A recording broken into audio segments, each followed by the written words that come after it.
Drop it. Hey. This is the Capital City Podcast. I'm your host, Capital J, alongside my main man, DL Glass. Hey, DL. Yes, sir. I've been thinking about rebranding myself, man. Uh-oh. It's 2024. I gotta ask what you mean. I don't that. know. I'm ready to put forth a different image. Okay, it's 2024. I really gotta ask. Maybe I go mean. hardcore gangster. Oh, that's what you mean. Okay. Go to jail, man. That's the first order of business right there. Go to jail. But if you don't know, today's episode is about rebranding. Who has rebranded? You will be amazed. Some artists that you've known as one thing for their entire career, you probably didn't even realize they started off as something else. Mm-hmm. And we're going to go through some people that have rebranded in the hip-hop industry. Some are successful in their rebranding, some not so much. Right. But let's talk about them. Now, I usually start way in the beginning, but, you know, we got so many. Let's start with today's biggest rebrand ever. Mm-hmm. Now, when you say rebrand, you mean starting over or? Well, I say when, you know, all right, let's say your brand is, for lack of a better word, your image. What image are you putting out? You know, like NWA, their brand was gangster. Right. You know what I mean? Absolutely.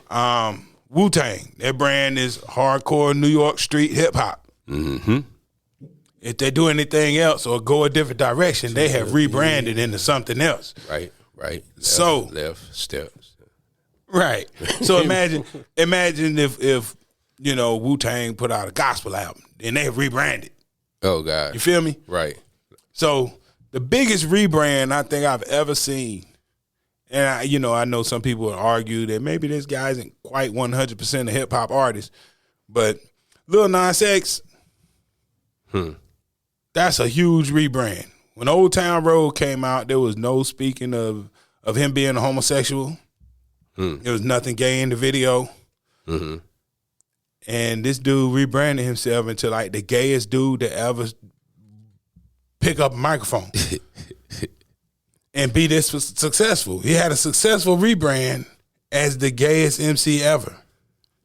Or is he an MC? That's or what they just call him an artist. But still, that was a rebrand from what he started. I thought this was hip hop related, and so why are you talking about Lil Nas? Well, when Lil Nas X, when the song first came out, you know, part of the controversy with the country music people was that this is a hip hop song, and you couldn't figure out, is it a hip hop song, is it a country song? Yes, you could. You know, because if you had to question it, you know it was not no damn hip hop. But at the time, Lil Nas X was considering himself a hip hop artist. Did he ever say that, or did they say that? Because you know what they do. I don't know, but you know. Right. It touched enough. I mean, the girl wrote the song is a hip hop writer. Okay, she wrote. That's the 10 seconds about Lil Nas X. Hey, but I'm just saying that's a huge rebrand. You know what I mean? From going to the dude that experimented with this country. Even when he made a country song, he wasn't a country music artist, but he also wasn't presenting this image. He didn't have the brand that he has now. Right. So he rebranded himself and came out totally different, because what he's been doing, he has been consistent with it. Okay, that's it. Enough 20 seconds about it. And the only reason I'm saying that, you know why I'm saying it, not because of his sexual orientation or none of that BS. I'm talking about because of how much devilish stuff. Well, that was enough of the new. Let's go all the way back then. How about KRS-One? Well, Cap, how did KRS-One rebrand? KRS-One rebranded twice. Right. Smoking mad back in 1985, before Boogie Down Productions. Him and Scott LaRock had a group called 1241. You can look this up on YouTube. The name of the song was Success is the Word. Listen to that song. Right. And then think about what Boogie Down Productions came with a year later with South Bronx. Part of the reason that he was so upset with Marley and all them was because they this song would not play it when they first came with it. Like, Right. This ain't good enough. You gotta go back to the drawing board. And oh, did they go back to the drawing board Okay. and came out with Criminal Minded. Yes. One of the dopest albums ever. And if you listen to the first joint they put out, they went back and rebranded themselves. Okay. If you listen to that first song, there's no way you'll imagine KRS and Scott LaRock on album cover holding guns. But Criminal Minded comes out. It's a rebrand. Okay. Then, after Scott LaRock gets killed, is the second rebrand. Because Criminal Minded was a pretty gangster album. Okay. Pretty tough. Some violent imagery in there. After that, it was about uplifting the people and raising the consciousness. And that makes sense because two of my favorite KRS-One songs are 100 Guns Coming to New York. and Love's Gonna Get You. Those are my two favorite by him. Right. Yeah, like high in the top. That was of my like favorite. KRS Part 3. Yeah, Right in. and then in the 90s, he rebranded again. Smoking Mad-ism. Right. You never heard it. He never mentioned any. Yeah, like, Right. yeah, so that's 3 times. Yeah, KRS has done some rebranding, Yes, and through it all, he is hip hop. yes, yeah, undisputed. Right. You remember when Run DMC rebranded? Okay, let's skip that. I'm just saying Run DMC, their brand Honest was we're the uncles. dudes with the Adidas and the Kangos.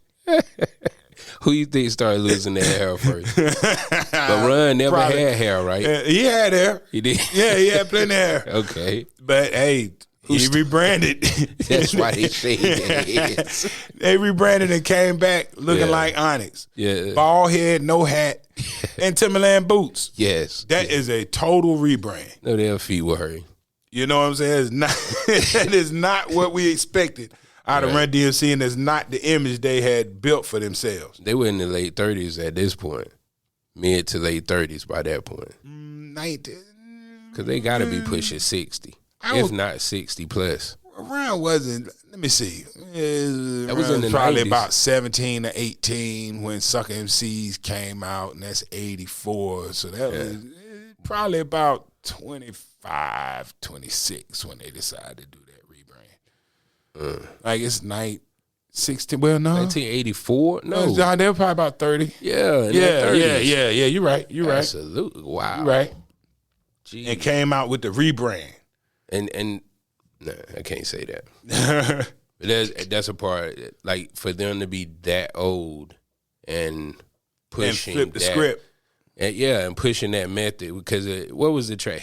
But what was it called? Down with the King. Down with the King. They weren't talking about busting no heads or nothing, though. Well, I think there was mention of blasting a sucker in there or two. You know what I'm saying? Violence. Was it they trying to play it out? Right. They talking that trash like, yo, when I'm on the corner, you know what I'm saying? I got to stay strapped out here because this Run DMC. You think That's not the Run DMC that we knew before. They rebranded. right? It didn't work. It was not successful at all. Was Jam Master Jay still with them at that point when they rebranded? I think Jam Master Jay was always there. Okay. Run did a whole another rebrand by going Reverend. Reverend Run. That's another rebrand, but Right. it's separate from the group. But he still rebranded his image. Right. Ever since then, you've only seen him in his Reverend clothes, pretty much. When he shows up, he always got the collar on. Yes. I I ain't never heard him involved in any scandals or anything either, so he might be real with it. Nah, he's playing. Yeah, he's playing for real. Yeah, he's playing for real. Okay. I tell you, a huge rebrand that worked out for a group. Remember the Black Eyed Peas when they first came out? Yes. They want some straight up hip hop Right. ness. Like kind of like Foo Snickers. Mm-hmm. Yeah. There's almost in that lane. Right. And they totally rebranded. Yeah. Put Fergie in the group. She wasn't in the group that first go round. Right. Right. And she was part of the rebrand. Mm-hmm. You know, we're going after different artists, and it was mad successful.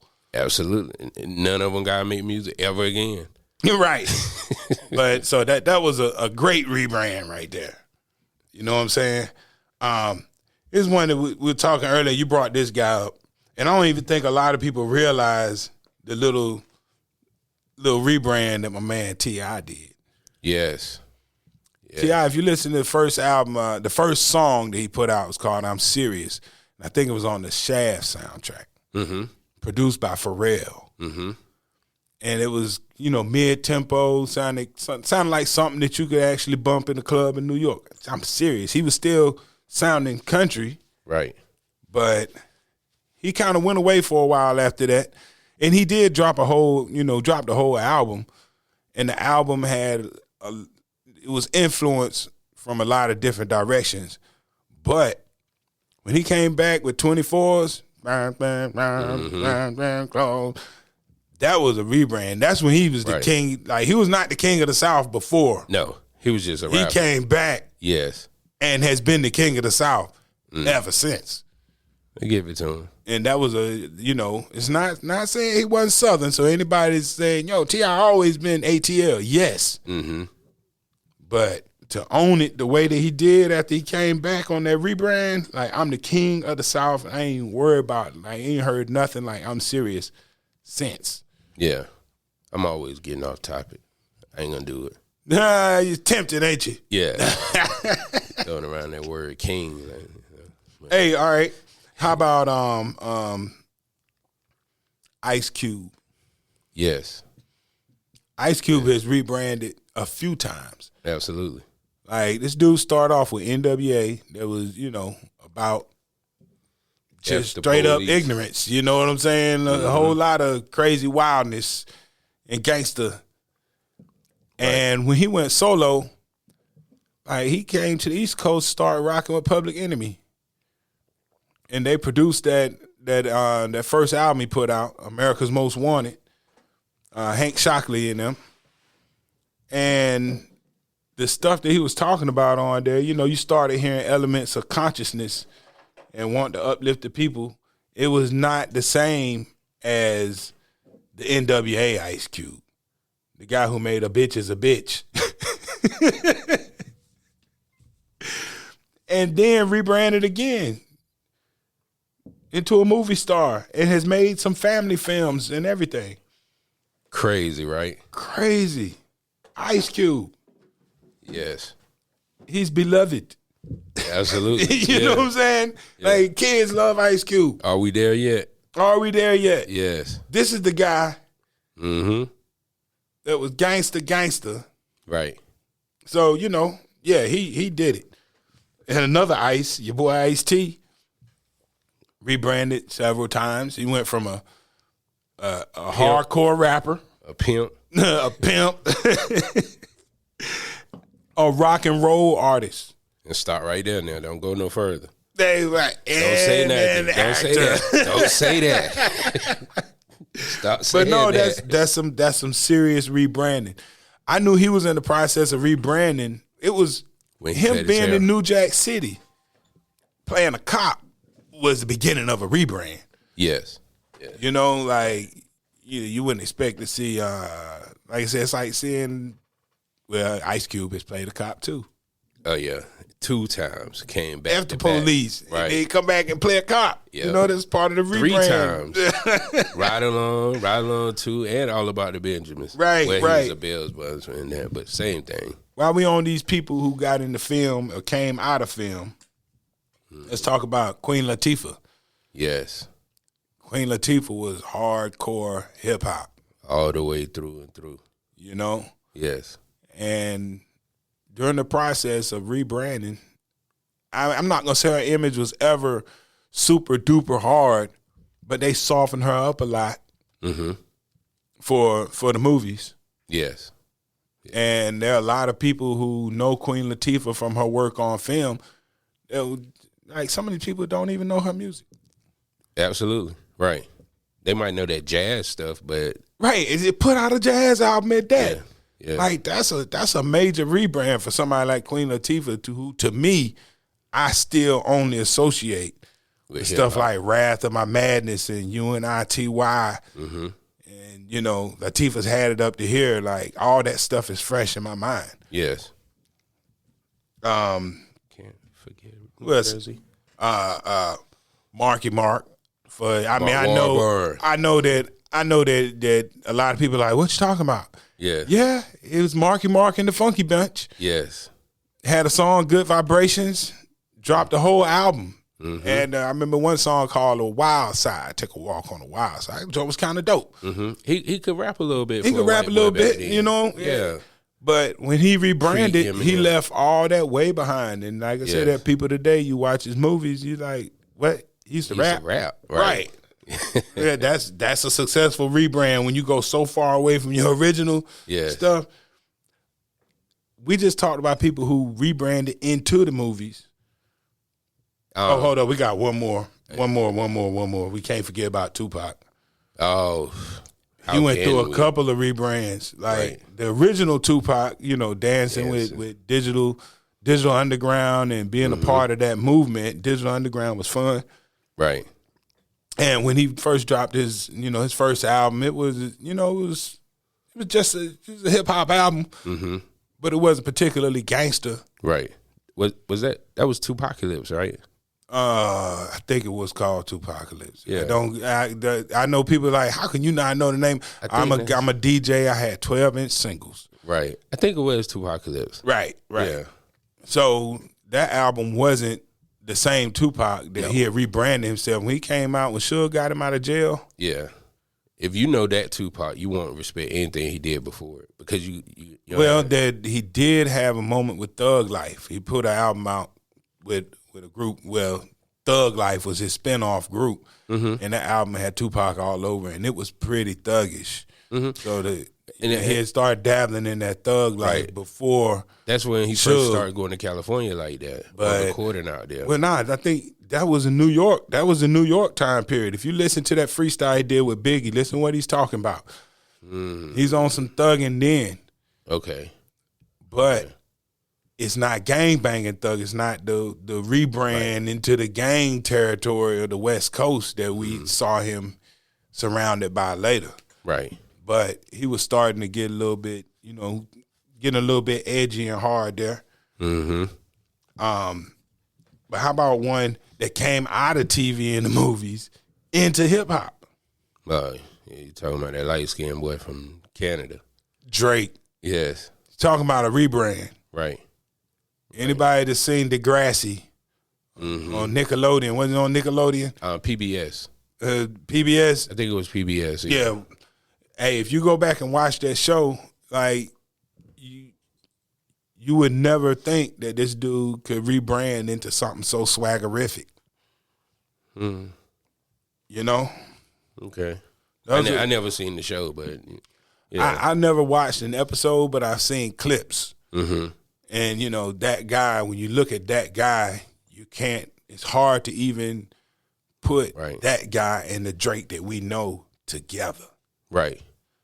Since we're talking about Drake, we got to talk about his big homie, Lil Wayne, because Lil Wayne has gone through a few rebrands too. Yes.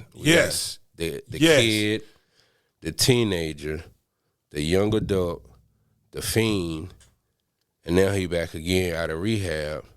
And he's on TV too. I'm gonna say Lil Wayne's biggest rebrand was, all right, he always been a Cash Money millionaire, of course. Yes.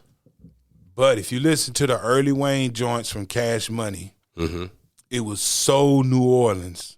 Oh, absolutely. That's all they knew. Yeah, it was, it was an extension of the movement that was going on. Right. And it was bouncy. The way he rapped was like a lot of, but A Milli, I think, was the pivot. Right. A Milli. Yes. And this dude came out spitting fire. And it's not like he always been able to rap. Right, but not like that. But he rebranded a little bit into an MC. That was early. From that point days. On, from before then, before Milli dropped, you respecting him as a member of Cash Money, and Juvenile was the guy. He was just smoking weed. He rebranded into right into one of the dopest MCs in the game. Right. And kept that energy. Yeah. So that was a big time rebrand right there. Right. I think Biggie rebranded slightly, and maybe had he lived, we might have seen further rebranding. But when you think about the early Biggie, the first album, Ready to Die. Right. It's New York streetwear is what he's wearing, the Timbs, the baggy jeans, team jersey. Yes. By the second album, you didn't see Biggie in those type of clothes anymore. No. He was in the process of being rebranded into something a little shinier. Right. Shiny suit, man. Diddy. Diddy. Right. Yes. Diddy was rebranding Biggie. That's when Puff went from Puff Daddy to P. Diddy. His rap style had even been rebranded. He did more, it was more direct, more yelling. It was louder and more in your face. And by the second album, it's not, Right. It was more laid back. So yeah, he definitely was rebranding right there. Right. Started dressing like a pimp. We forgot Snoop, man. Snoop. Forgot about he can't. Yeah. Snoop has hip hop. He's done some gospel. Reggae. Yeah, he's just gospel. Snoop might be the king of rebranding. You know what I'm saying? Yeah, Snoop Doggy Dogg is not Snoop Dogg. and Snoop Lion. He went right to No Limit. No Limit. Yeah, Snoop has rebranded several times. Absolutely. We forgot about him. And for the most part, they've all been fairly successful. Yes. Even when he took a step back. And I just watched a Snoop Dogg movie the other day. Which one? He was coaching kids. Father. Oh, the new He was joint. coaching kids on the football team. This dude trying to make family. Well, that's not a family movie. He cut some kids out the whole movie. But he's been on that, Right. Yeah. So Snoop has rebranded several, but he hasn't truly deviated from his original self that far. Like he's still Snoop. He's still Snoop. Still Snoop. Yes. You know what I mean? Right. But he has rebranded his image several times. Like, Yeah, you never even just doing anything with Martha Stewart. Do you expect the guy making gin and juice to one day be anywhere with Martha Stewart? Well, she a felon. she been to prison. Well, I guess that's right in line. Then when you think about it, murder was the case that they gave him. Tax evasion was the case that they gave her. If him and Suge was still running, they'll have Martha Stewart on death row. If him and Suge was still running, one of them be dead. I don't think there was any space left for Snoop and Suge. Tupac died. Yeah, but Snoop and Suge's relationship was done. Oh yeah, it was done. That's he had to get away from there. That's when he did his first rebrand. No Limit. Down for my Yep. He ran. Down for my ends was part of the first rebrand. Yes. And it was successful. Absolutely. Let me see. Oh, Timbaland rebranded slightly. Mm-hmm. He was an R&B and hip hop producer. Then all of a sudden, Justin Timberlake, Nelly Furtado, right? That's kind of a rebrand for a dude who producing joints for Jay-Z, yeah, Jodeci, right, and Aaliyah, Genuine, progression. It's progression. They probably was fans of his music, or somebody in their circle was a fan of his music, and they linked the production. Because if you just me listening to his early productions, it always had the potential to be greater than what it was. Oh yeah, he was. Yeah. I'm sure he had to take some stuff out of them beats to make them hip hop beats. Yeah, but he was his rebrand is successful, and I say it's a total rebrand because after that he hasn't really been back. Have you heard a big time Timbaland produced hip hop song lately? No, there was one maybe a year ago, but I can't even remember what it was. Right. So he did a rebrand. Yeah. You know what I'm saying? Here's one for you. Andre 3000. Oh, absolutely. Yeah. Even like before he went and made this flute album, like even in his style, he rebranded himself. Right. Like you look at the first Outkast videos. I mean, he, Right. you know, Yeah. he got on the typical urban streetwear. Same stuff. Yeah. And later on, he started looking like Janelle Monáe. Used to look, no telling ways. We might have a bow tie on with some high water pants, vest. right? There's no telling what this dude gonna have on, Right. And then he rebranded the music along the way because it was all straight hip hop. When they did Speaker Box and Love Below, Yes. his album wasn't straight hip hop. He only had one, right? Well, I'm talking about the Outkast album was called Speaker Box and Love Below, but one of them was Big Boys. Right. The other was Andre's. Andre's album wasn't that hip hop. It was only had one hip hop song good there, right?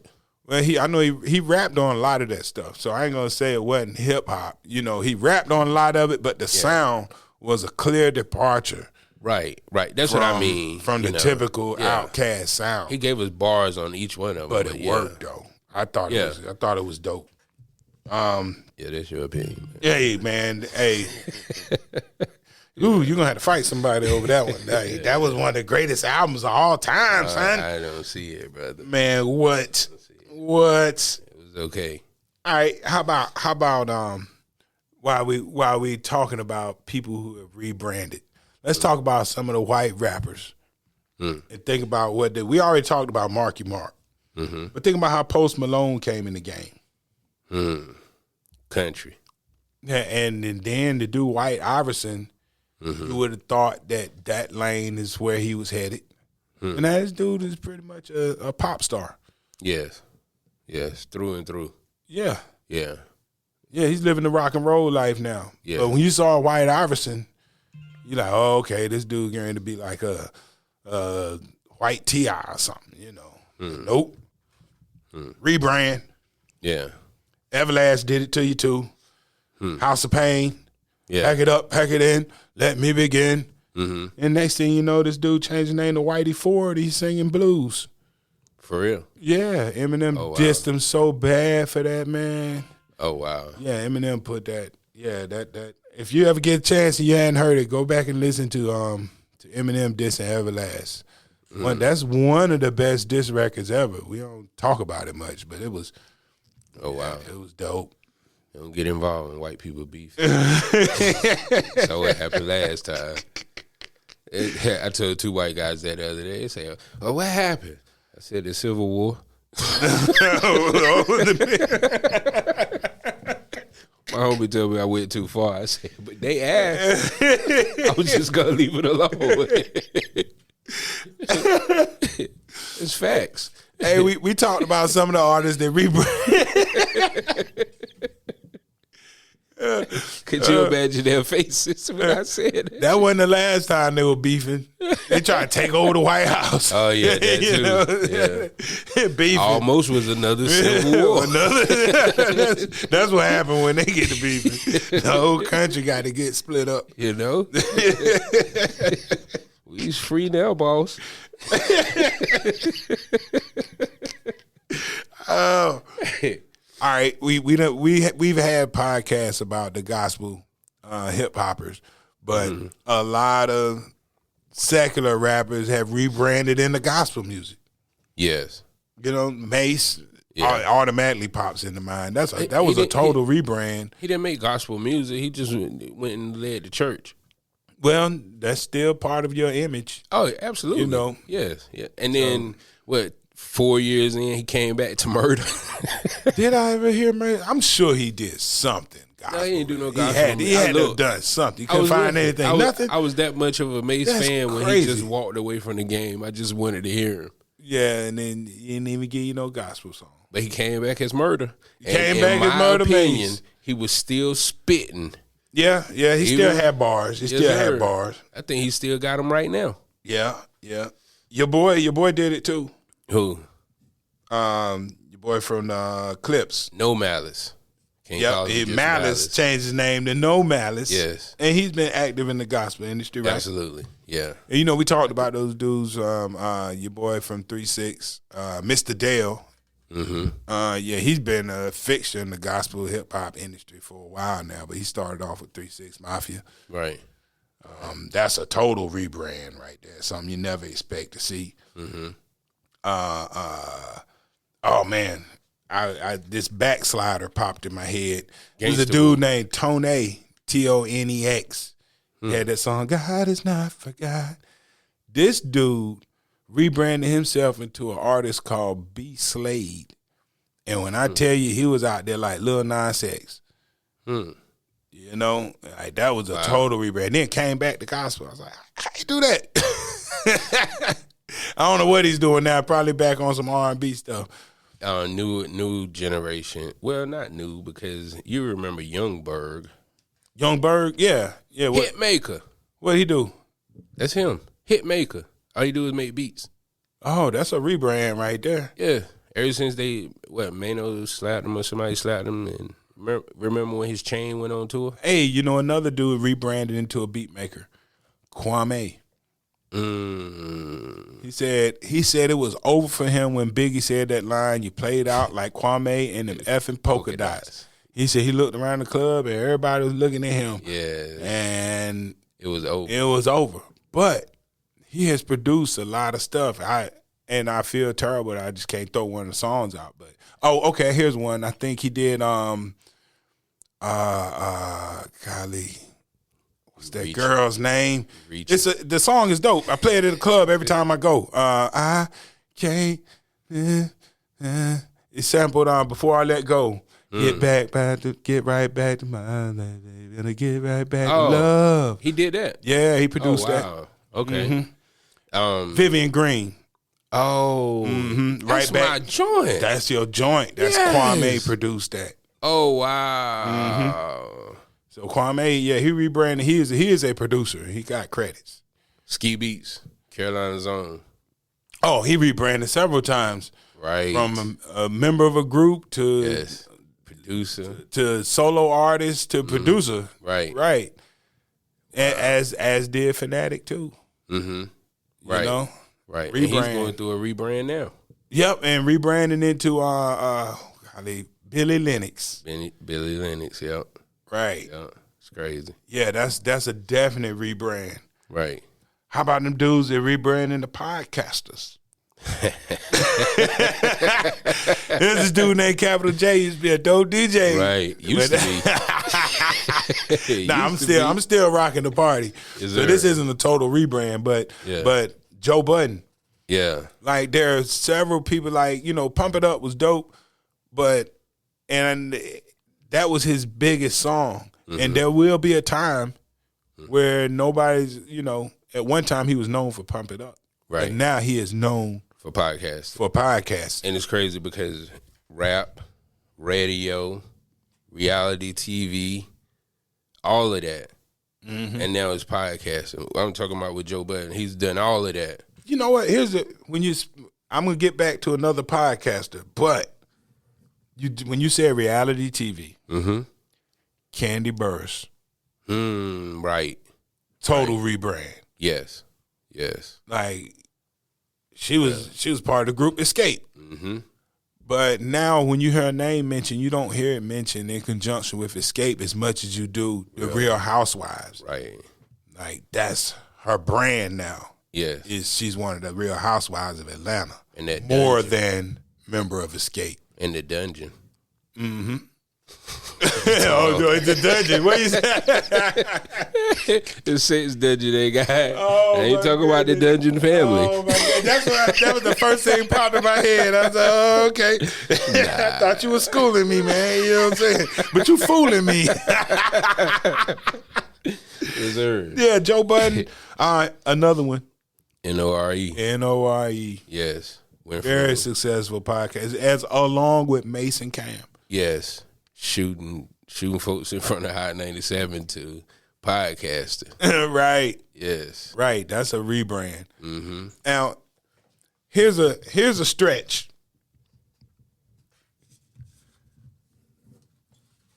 Now, is it considered a rebrand if you change your brand is your image? See, there you go. Women bashing. Lil Kim, and I'm not. There's nothing bashing about Lil Kim, but she changed her look, and that's a rebrand. She used to be cute hood chick. Oh God. And she tried to make herself into something else.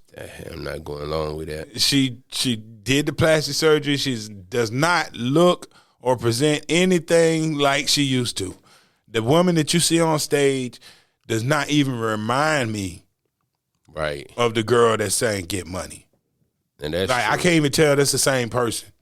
Well, I mean, you see people that you ain't seen in 30 years and they ain't have. No, I'm talking about 20 years ago. I couldn't tell that was the same person. You know, by maybe 15 years ago, by 2009, these are not you my did not views. recognize Lil Kim as the same Lil Kim. So even though her music did not change, it wasn't a rebranding of her music. It was a rebranding of her image. Okay. She rebranded her image. Okay. Well, She wanted to be, you know. If that's the case, Meg Thee Stallion has rebranded. what is I gotta hear this. You know why I say that she's What rebranded? did she rebrand into? And I think this is involuntary. She has evolved into that angry chick. That you might need to do a wellness check on her chick. You think so? Listen to her new music. Well, like you she could been tell through some things. That's what I was gonna say. Like you could tell what happened to her was very traumatic. Oh, no doubt. You know, like I'm not gonna get into what all the rumors and stuff, but whatever happened to this girl has changed her forever, and that's a rebrand too. Yeah, you're right. It directly affects her music. Mm-hmm. You know what I mean? That her creative space is so different than whatever happened to her. I mean, before whatever happened to her, different. I agree.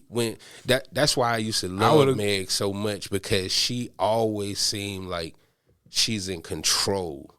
She was that chick. She was starting things rather than responding to things. Right. And not even negatively. Right.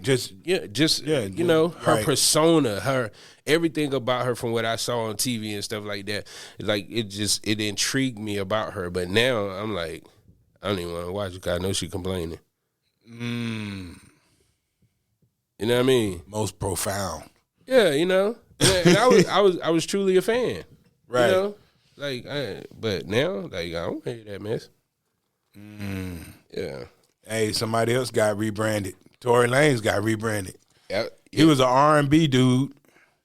Now he just a dude that shot a chick is in jail.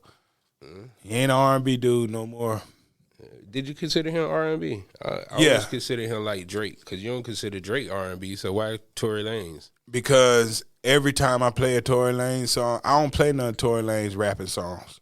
I'm a DJ. Oh, you only play his singing stuff? Yeah, I can't think of anything that I play by Tory Lanez with him rapping in it. I don't play anything with Tory Lanez rapping in the club. It's not requested or? Nah, I ain't never heard nobody say, yo, man, play that rap song by Tory Lanez. You know, it's always a singing joint. Yeah. I mean, he's so talented, you know? Yeah, honestly, so I was surprised when I found out he rapped. Oh, yeah. You know? Ooh, here's a rebrand. Plies. God, no. Oh my God. This dude turned to a comedian almost. Yeah. You know, like I would argue that before Lil Baby was the comical character that he is in these videos, Plies had the Baby, my fault. Oh yeah. Plies had already started occupying that lane with the comical view of his lifestyle. Right. And that wasn't, you know, he wasn't necessarily hardcore. He kind of went a little bit harder, more street, more edgy. Right. But that wasn't the original Plies that we were presented with. So he did a rebranding. Okay. And I think it prolonged his career. Yeah, because he was dead in the water. Right. Yeah, The rebrand definitely worked out for Plies. Yes. because social media brought him back. Yeah, he did the right thing. That's it. Because that mess he was putting out, I was like, man, what happened to this dude? He lost his way. Then, he lost his way. He came back hard, man. Right. Shooter, I'm my own shooter. Mm-hmm. Hey, that joint was hard.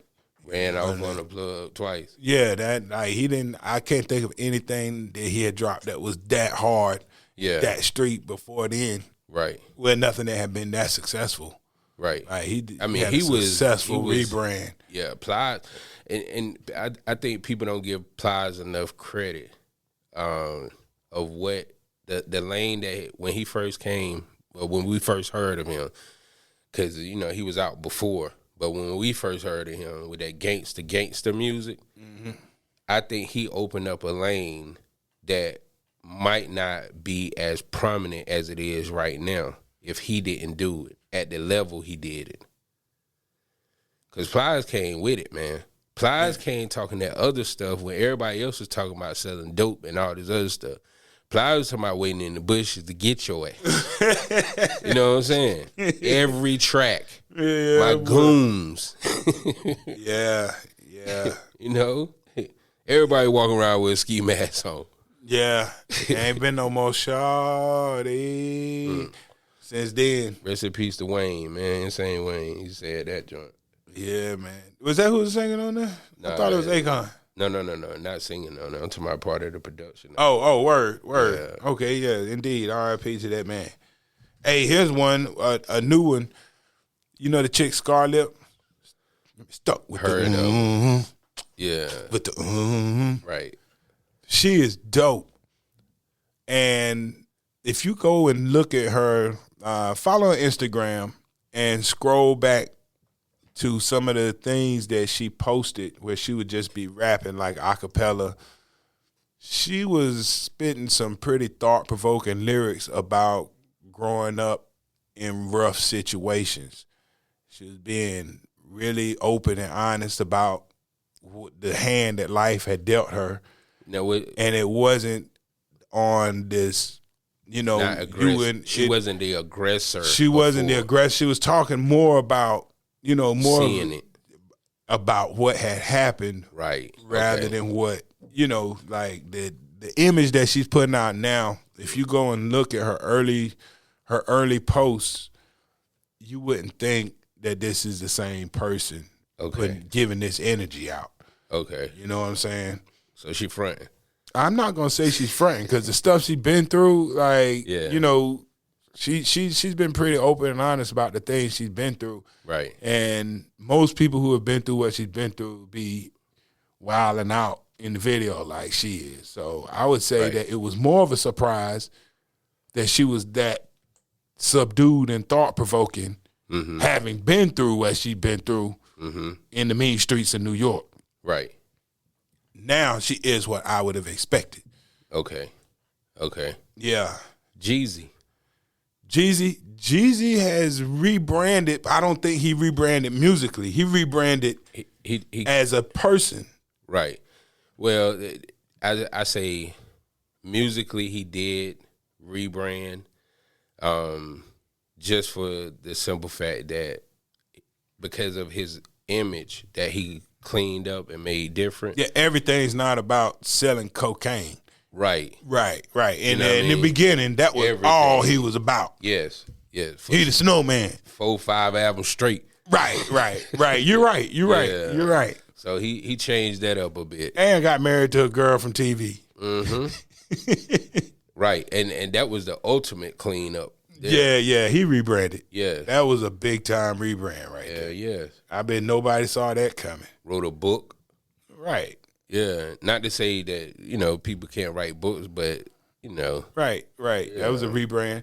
I think Gucci Mane rebranded his presentation, even though, his music, and he was another one that was all talking all street stuff all the time.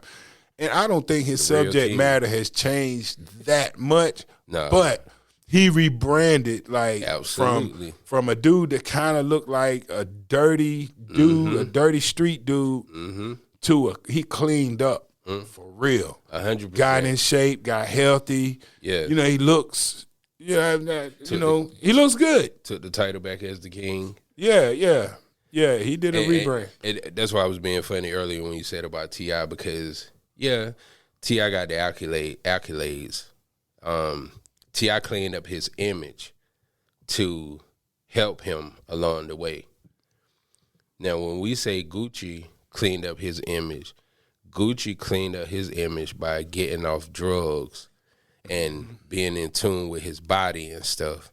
He had a good woman behind him too. His wife helped him. Absolutely. Stood by him and you know. But feel me on this. So we're in agreement that hip hop is 50 years old. Mm-hmm. And we in agreement. Okay. we in agreement that for the past 25 years, hip hop has lived in Atlanta.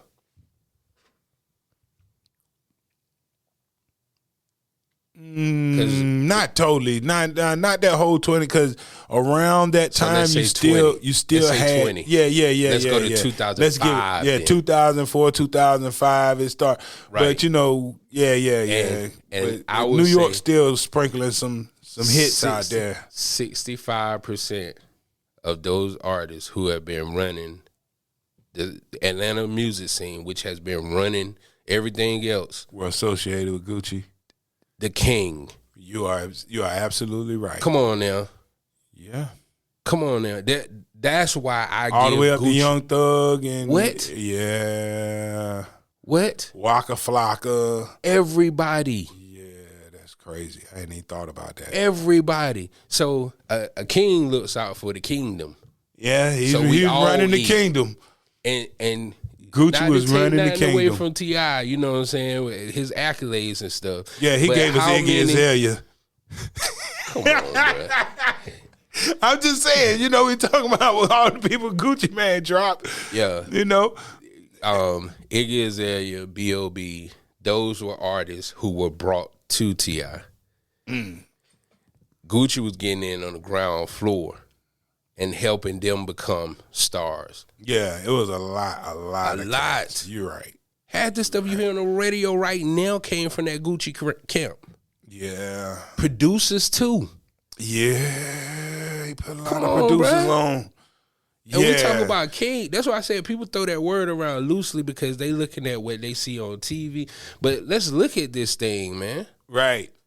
You know what I'm saying? And then turn around and had a successful rebrand. Yeah, he ain't gonna die of a drug overdose. And like he said, he never needed Jay-Z to bring him out. Because when T.I. came out, got out of jail, that's the first track he dropped was that Jay-Z bring him out. When they sampled Jay-Z voice. What was the name of that track for T.I.? Oh, yeah, it was called Bring Him Out. Yeah. But I don't think... no, that's what Gucci said. Yeah. That was a good line, though. You know what I'm saying? That was a good shot. You know what I'm saying? But yeah. I feel you, though. And Gucci has done it without the label sponsorship as much, without the sponsors, without the movies, without TV and all this other stuff. You know, that's what happens when somebody who's real,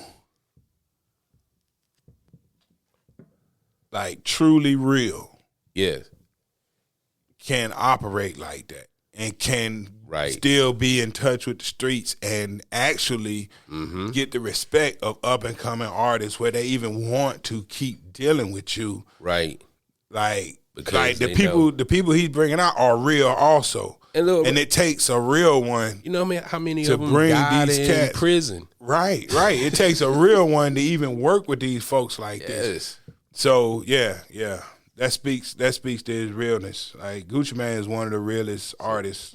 Put some respect on his name, man. Hey man, we did Falling Off and we came to the conclusion that Gucci Mane has done or had happened to him everything that makes everybody else fall off. And he never fell off. If you listening right now, man, tweet at J. Cole. Tell J. Cole we need Gucci at Dreamville this year, man. Yo, man. J. Cole been doing fine. He said, ain't nobody got shot in my concerts or nothing. Everything gonna be cool, man. It's still Dreamville. Yeah, it's still Dreamville. You know what I'm saying? He's gonna turn it to Guccieville. Yes, sir.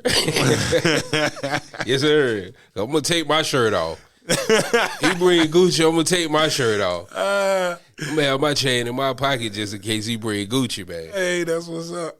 Brian Dawson said that the other day on the radio. But you need to bring Gucci, man. You have For chain real, in man. his pocket. I've been saying that ever since they dropped that track together. Yeah, Gucci. Yeah, Gucci did he had a nice rebranding. Mm-hmm. And hasn't lost, he hasn't lost anything. Yeah, at all. Through all of it. That's crazy. Yeah. Has Beyonce rebranded? Absolutely. Two times because this country album from Destiny's Child to Beyonce to Mrs. Carter. And I would argue that now she's in the process of a slight. It's not as big as some of these other people. It's not a total pivot. Right. But her music is a lot more hood than it used to be. Yes. Like, you need clean versions for all her stuff now. Like, Beyonce didn't even now. curse in her stuff. She like she raps. She put out a rap album with Jay-Z. Right. So I think she's been rebranded a little bit too. Yeah. She's still Beyonce, but she's a more edgy version. Mm-hmm. And most people get less edgy as they get more successful. So her rebranding has been more hood, more street than she used to be. And then, I always wonder, like, why? We talked about it before. We just didn't mention her in depth. Right. Like, why she didn't have to rebrand. The absence of the father. Well, her dad was there. No, when she started going hood, that's when they parted ways. Oh, right. Well, she got a new daddy. His name is Jay-Z. And Jay-Z said, "Do as thou wilt," like the Satanists say. Oh God. You see what I'm saying? Oh God. Ain't no direction. Ain't no direction over there. No positive influence going on right now. It's just gonna get worse. And she'll be in a video with some devil horns dancing for the devil one day. Watch. She ain't gonna do that. Yeah, she will. Nah, she ain't. Absolutely. She got kids. She'll do it. She won't do that. She'll do it. They all have. And someone I hate to go back to New York when we was down south, but we forgot about 50 Cent. 50 Cent. I thought about him, but I was like, did he really rebrand? Yeah, I mean, now he's gotten big. I was thinking musically when I first thought of all of this. Yeah, but his rebrand was bigger than the music. I think his music has always stayed fairly consistent from before he got shot to after he got shot through the G Unit era, all the way up to now. He's been pretty consistent with his music, even when he was singing on there. But his image has, he's rebranded a little bit. But he always does something to remind you that he didn't. You know what I'm saying? Yeah, it's still boo boo nigga. Right. Yeah, it's like he'll be executive producer of an awesome TV show. He'll put out a movie. Yeah, and then he'll pick up Rick Ross' girlfriend, take out. You know what I'm saying? Baby mama, and do something that remind you. Hey, don't let all this TV fool you. I'm still booby. Absolutely. Yeah, 50. Yeah, he didn't stray too far. But he has rebranded. Right. And I think that's important considering New York artists. Because usually artists, over this amount of time, those New York artists, they dead in the water by this point. Mm-hmm. Like, musically, they don't do nothing. Most artists, period, in hip-hop, for a long time, like 30 was the nail in the coffin, and it was really starting to go downhill. That was New York, man. At about 25. That was New York. Everywhere else you think about the longevity of people's careers in other regions. The South, Dr. the West Dre, Coast. DJ Quick, Too Short. Yeah. E40. Who else? Scarface. Bun B, yep. Even down to the Drakes, the Rick Rosses. Think about right. You know you got a point there. That's a New York minute. But hey, also New York, arguably, the market has the shortest attention span. Yeah, that's why I said New York. Like the way that people DJ now and the way it goes, I originally heard this style of DJing mostly in New York when I would go. Like down south, we play a little bit more of the record. Right. Back in the day. But you go up to New York, they were always giving you one verse, pow, pow, pow, pow, pow, pow, pow, all over the place. Right. Yeah, just machine gun fire songs at you. And yeah, the attention span's shorter, so as is the lifespan of the artist's career. Yep. Yeah, New York is always they got high turnover rate. Right. And when we did that, I forgot the name of the last, not falling off, the one after. Yeah, we had an episode talking about longevity. Longevity, yes. Right, you're right. It was a New York thing. That's like, mostly who we talked about. They didn't last. Yeah. Yeah, they were the ones that had a good two, and you were old immediately. And that's in 1990, you're looking at, let's say by 94, 95, you're looking at somebody as dope as Eric B. and Rakim. Old. Right. It's like it hadn't even been 10 years.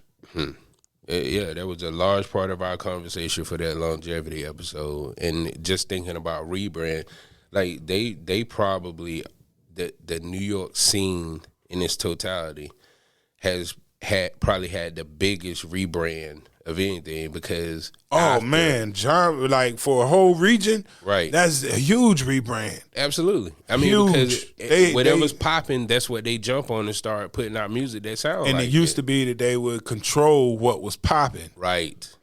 Now, but I would say they found a New York lane again. A style like what's going on in New York right now is pretty New York. What?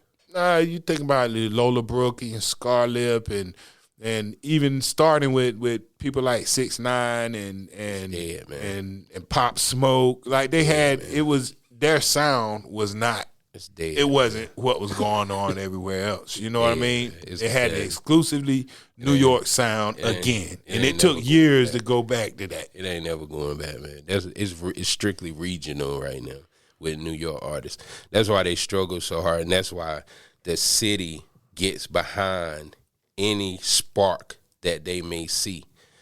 Bruh, why does Alicia Keys have a track with Fabio Foreign?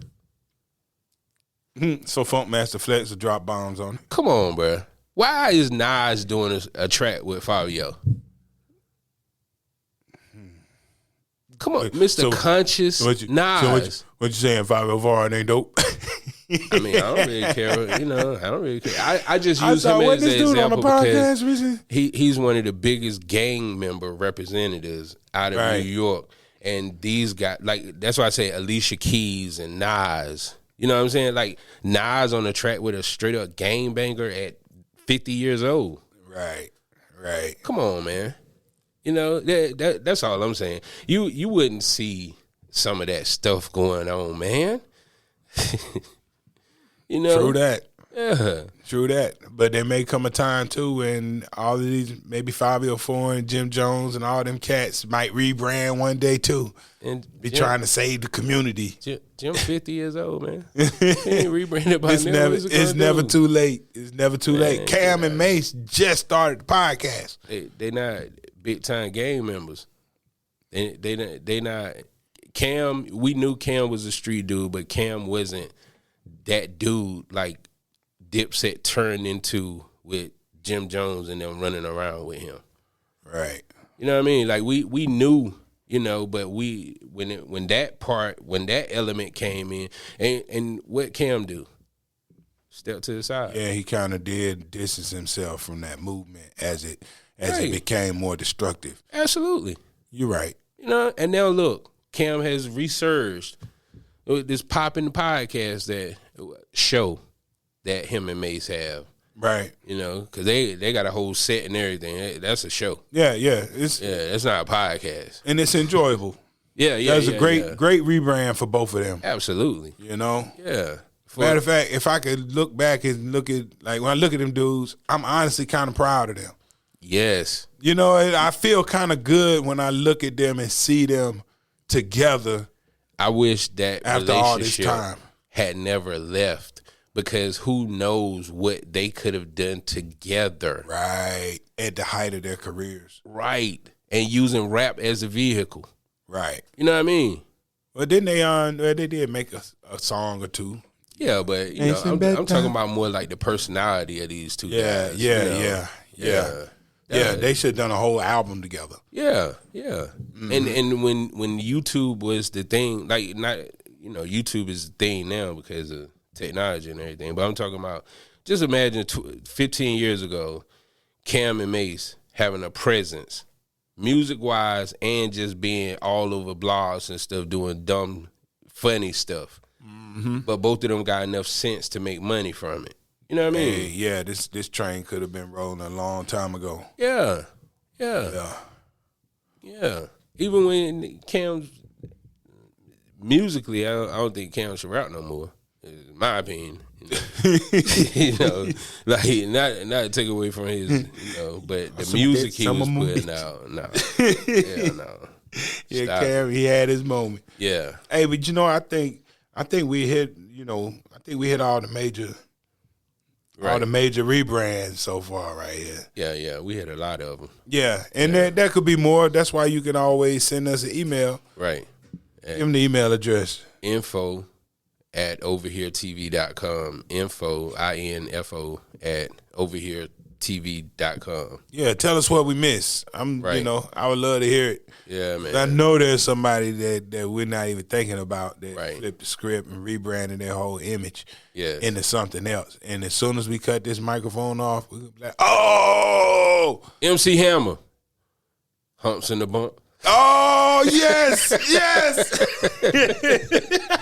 We forgot That about was a him. rebrand. Salt and Pepper. We had never seen MC Hammers in a Speedo. Like, he was always, you know, and that was edgy for the time for MC Hammer. Absolutely. That was a major rebrand, and it was so unsuccessful. Yes. So unsuccessful. I wonder how he felt. He was trying to do music with Death Row and all that. Yeah. Like, that's not MC Hammer, you know? Right. Yeah, that was, oh, man. Terrible. Yeah, I'm glad you thought about that before we got out of here. Terrible. Yeah, that was a rebrand right there. Yeah, it just popped in my head. Hey, that was a good one. Yeah. That was a good one. I can't believe I forgot that. Yeah. But that's how forgettable that era, that moment was. Yeah, right. You know? Jay-Z, Spin King, rebranding.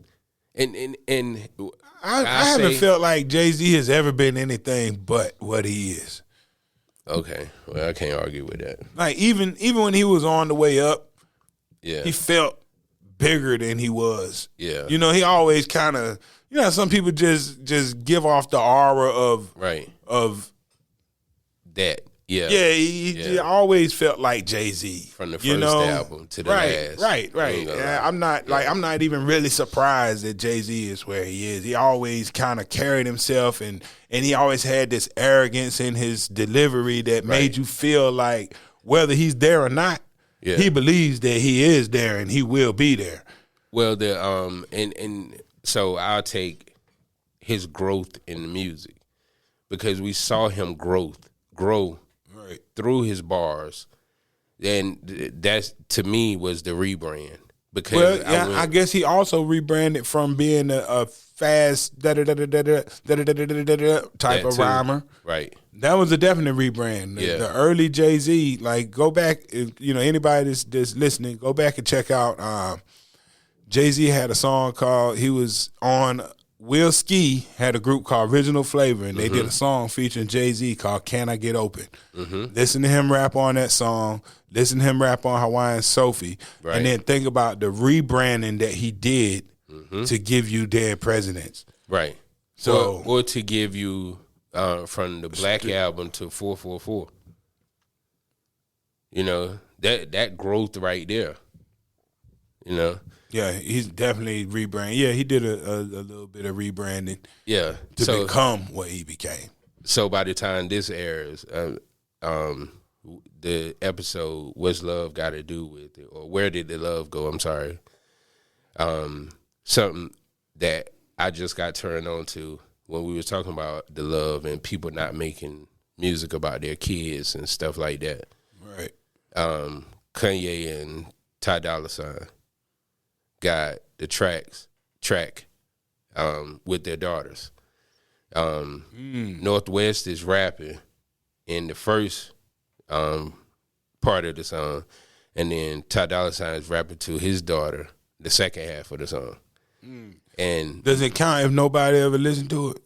Oh, everybody listened to it. Word. I think in 2 days it did like 17, 18 million. Oh, Kanye might be on his way back to the radio. Man. You know, people have short memories. Oh, yeah, absolutely. I think that's what Kanye's cancellation is about done. I think that's run its course already. When was he canceled? Because if you remember, I'm going to tell you that I'm 100% positive that he was canceled. Don't forget, I still work on radio. Absolutely. Now, let me tell you. On radio, they wasn't playing it. No, they're not playing. They weren't playing during the height of this controversy. And at the height of this controversy, the word was from the top that we ain't messing with Kanye. So when we had the conversation about Kanye, and I said, they say this now until Kanye drops some more music. Remember I said that to you? You did. And I said, when he dropped music, the whole world forget everything that happened before it. And it got to be good music though, because he has dropped a lot of music, and some of it has been good. I don't care if he drop a blank disc. Hey, got to be good. It's gonna do numbers. It got to be good, man. It got to be good musiik. If it's not the bad music you talking about did numbers. Yeah, I know it did. Yeah, that's why I say Kanye could say Saturday morning at 7 a.m. But you know what? That bad music did not get radio play. That's what I'm saying. Even before the controversy, he was dropping bad music, and the radio would not touch it. What are you talking about? That Kim album? Or Kanye something? ain't had no music on the radio in years, and he been dropping albums constantly. Well, he ain't never stopped dropping stuff. But when was the last time you heard a radio hit out of Kanye? It's been years. It's been a few, and I think that's in part. Yeah, but he's become a billionaire in the same time that you talking about he don't got radio clothes. That ain't his music is not making his presence. You know, and that was my point. I said Kanye is so influential and so important to this culture. As soon as he dropped music, nothing else matters. As long as those I don't numbers, think he's there anymore. I don't think 17 million views in 2 days. They just dropped. Don't be fooled by views and streams. Nah, you know I'm not. But at the same time, like we still talking about Kanye West, man. Like you gotta put some respect on his name. I think people when Kanye drops something, they just check to see is he gonna wig out. And then they realize the song ain't nothing. You'll never hear about none of that stuff again. Everything he's dropped in the past 5 years has been straight to the garbage can. Yeah. And then when it comes out, it's like, ooh, Kanye got new stuff out. And whoever talked about it? Like, you can't name a song he dropped in the past 5 to maybe even 10 years now. I mean, I'd be so caught up in listening to. I remember he had that song with Lil Pump. He made a video and everything, and I only remember it because the video came out. But you know, it was his song. You're such a freaking hoe. I love it. Oh, that was that shit. Right. You couldn't play that on the radio because you gonna bleep out every other word. No. You could play anything on the radio. I come from a station that played "Put It in Your Mouth." It was not the content. It was not the content that kept that song off the radio. That song was not good. People didn't dig it. You know, I like that. You check for it, and it's like, okay, Kanye made something new. That's what the view. 17 million people watched it once, and they saw it, and they're not going back. They're not going back. But maybe this new stuff is dope. We're gonna see over the next few weeks how this joint goes. I'm not expecting no radio play from it. Hey, anybody that's ever been great can be great again. So perhaps. Well, I'm not gonna say he ain't been great because he's still Kanye West. Yeah, but you know, he's gonna have to come with. And we need another good life, dog. On it. We'll never get that back. Nah. Yeah. Kanye has rebranded into a MAGA hat wearing Anything for shock value, man. Anything to get people talking, man. Hey, that's the worst rebrand. Look, we're gonna end it right here. The worst rebrand out of all these rebrands we talking about is Kanye going from backpacking hip hopper to MAGA hat wearing presidential candidate. Is the worst rebrand ever. I don't agree with that. Hey, so you telling me all this was good? Because I'm saying it was bad. You say you don't agree that it was bad. No, you telling me it was good? I say all of this is for the entertainer that was put on a pedestal because he said something shocking to the world. All of this, and it has not been a good rebrand. All of it's good because he got what he was looking for. He's a billionaire. That's what I'm saying. He got what he was looking for. It wasn't for the music. The music didn't make him a billionaire. Well, I think the music gave him a vehicle to become. The music gave him a vehicle to become the billionaire. It did. So it is because. But are you telling me that this MAGA hat wearing rebrand was successful? Yes, because we still talking about him. No. Just being talked about. I think his whole he lost big time. Everything he lost big time on his rebrand. You talking about a dude that was on his way to becoming like he was surpassed Jay-Z. He has. No. He is a billionaire. Yeah, but not him and his wife. He is the billionaire. Yeah, but what I'm saying is he lost a lot of that. You know, he got a lot too. I don't know if Kanye is still a billionaire. You see what I'm saying? I really don't think so. Well, with his investments and stuff, if he ain't, because that money, like $1 short. When people say billionaire, they counting all your assets and stuff, right? Yes, so in real money, he didn't have a real $1 billion. No, it wasn't liquid. And as soon as he started acting like a fool, that imaginary $1 billion cut right in half. Well, Adidas had to go back. It ain't there. You know, but I just hold him on it because I take him for what he is, which is the entertainer who does shock stuff. So you trying to tell you don't see the mental illness? You think this is all calculated, and that he sat down and said, you know what? I think that I'm going to shock the world and build my brand up and make even more money by putting on this MAGA hat and supporting Donald Trump. And he said that. That's what crazy people do when they do something and folks don't get with it. They come up with some old crazy reason why they did it to make you think they were crazy. Well, I just think you know what I'm saying? People throw the word crazy around because if it's not in line with your normal, it's crazy. Hey, man. And that's why people throw the word crazy around because we're not gonna act like Kanye wasn't with the Jenners and the Kardashians, which are the major marketers across the country, across the world, damn near. You know what I'm saying? We're gonna have a whole episode about Kanye. Please, I think. Right now, just this portion of the conversation at the end of the episode about rebranding. Yes, could start an entire different show. And Bizzle, we cutting this one short for you too. Yeah. We just getting. Yeah. I feel like if you've been listening this long, yes, I don't need this could take another hour, right? Easily, absolutely, easily. Because I think that dude is absolutely 100% insane. I wouldn't leave my kids with him. I wouldn't let him take my mama to the store. Oh God, straight up. Yeah, I mean, but if shock value got me here, I'm gonna do everything shocking. I know there have been some. I can think of some shocking things that people have done, but I think Kanye's off his rocker. You know, but like I said, we're gonna have a whole. This is gonna be fun too. It's gonna be fun and easy to talk about because we talk about stuff like this all the time. Yes. So absolutely.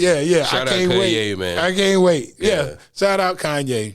And and nowadays, I don't want to trigger anybody by saying crazy. He's mentally challenged. We all are. Emotionally and mentally challenged. He got something going on. It's an issue somewhere. You know what I'm saying? Yeah, this fame took his mama. It wasn't the fame that took his mama. His mama got a BBL and it went bad. Bruh, because of his fame. Otherwise, they couldn't have been able to afford it. His mama went back. Yeah, but don't blame the fame. That's his mama. Like, he didn't ask her to get a BBL and she didn't have to go get one. He paid for them.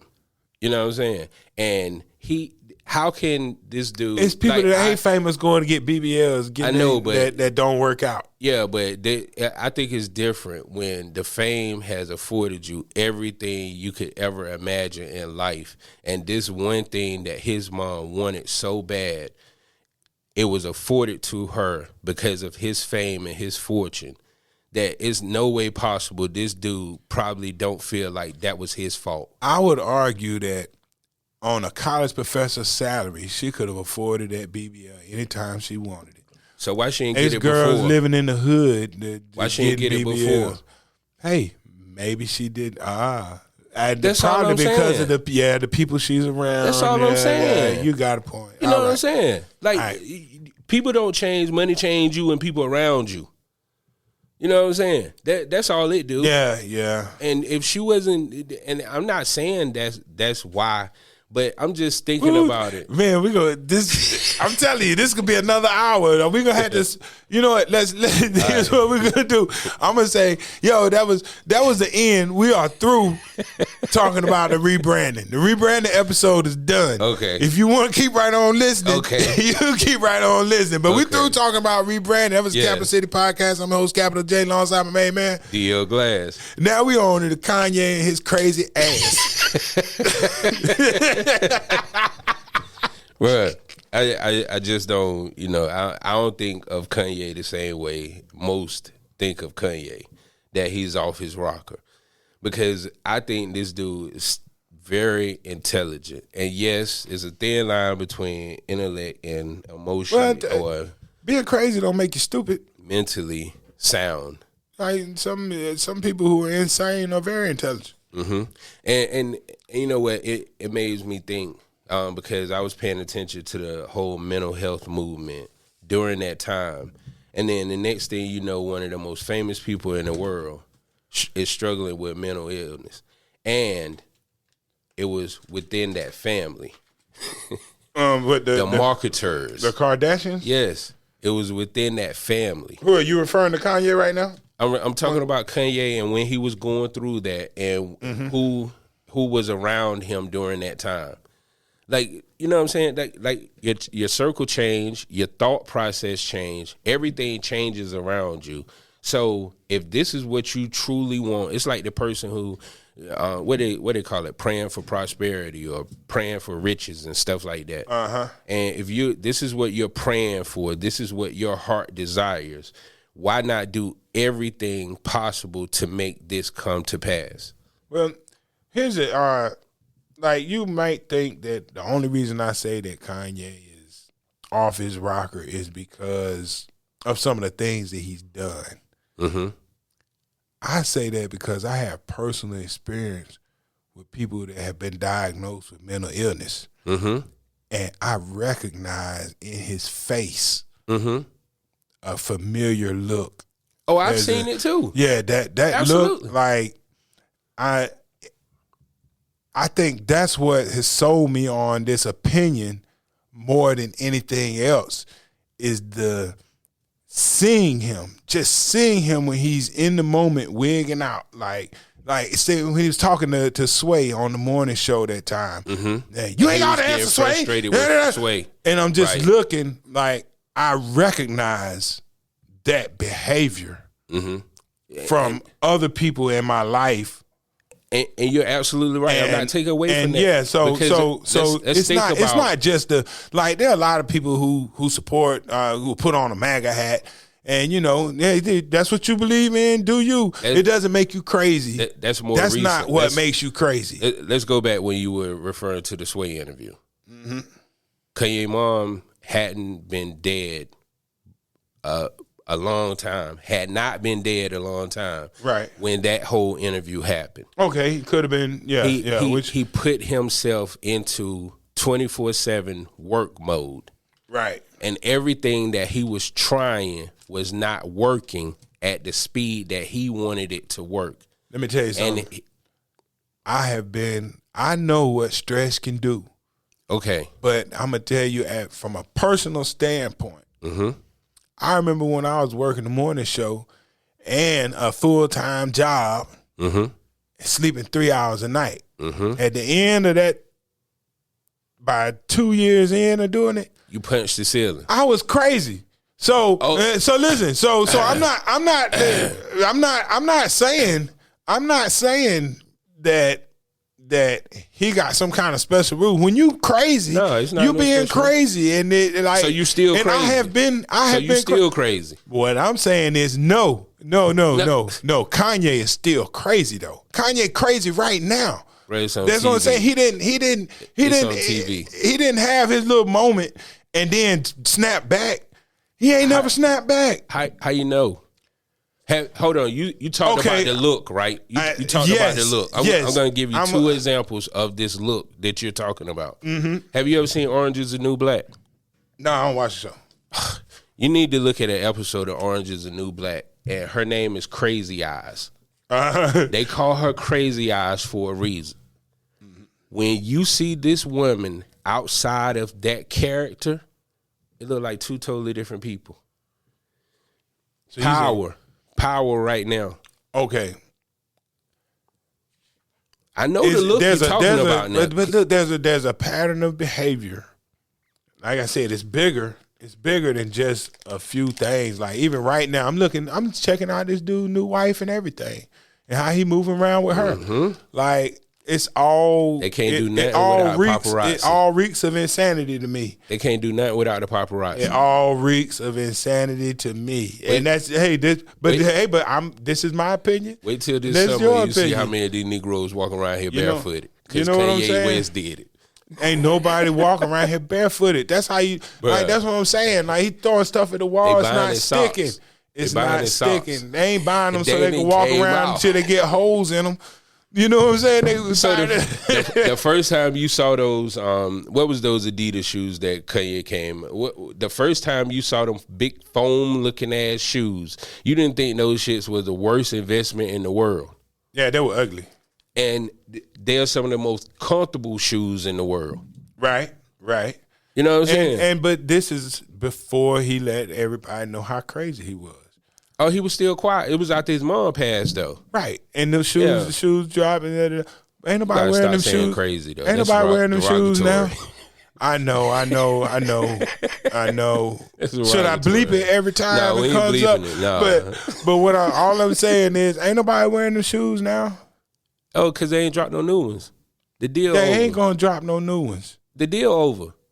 And when they was beefing over the technology or the patent or whatever, Adidas dropped their own version of the shoes after they let him go. And that's why those shoes failed.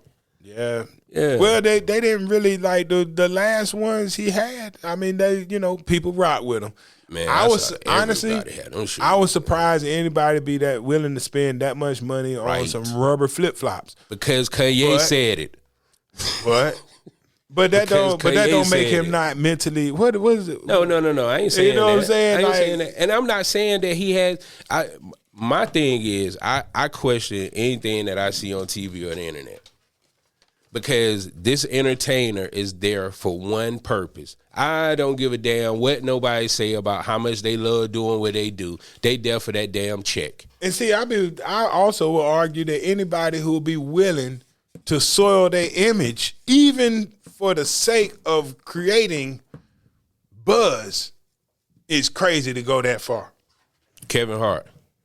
Kevin Hart had done anything like that. He wore a dress on Saturday Night Live 2 weeks after he said he would never do it. Are you telling me that makes him insane? He did something out of the norm. I don't know. He did one. You said it wasn't Kanye's first thing that made me say he was like Kanye. Like I said, it's a full pattern of behavior. He's a shock value. And the recognition of things that I've seen before. I haven't seen that Kevin Hart, but if I do, I'm gonna call him the same thing I call Kanye. Crazy. You said that. I didn't say that word. That's what you call. That's what you call Kanye. You call him crazy. You know what I'm saying? You done call him crazy 30 times. You know, like I say, I question what I see on TV or see on the internet. You know, that's all I say because I know how people put on. Well, maybe the first 10 times. Nah, bro, he got to keep it going. After about, he wouldn't be the top of the conversation if he didn't keep it going. You just said he ain't put out no music in 5 years that's been hits. How could he be the topic of conversation if he didn't keep going with it? George So you Bush, think he's pulling the Ozzy Osbourne on us? George Bush, because Ozzy Osbourne is one that I would say, okay, use the try to make people think he was crazy to create a buzz. But you know what?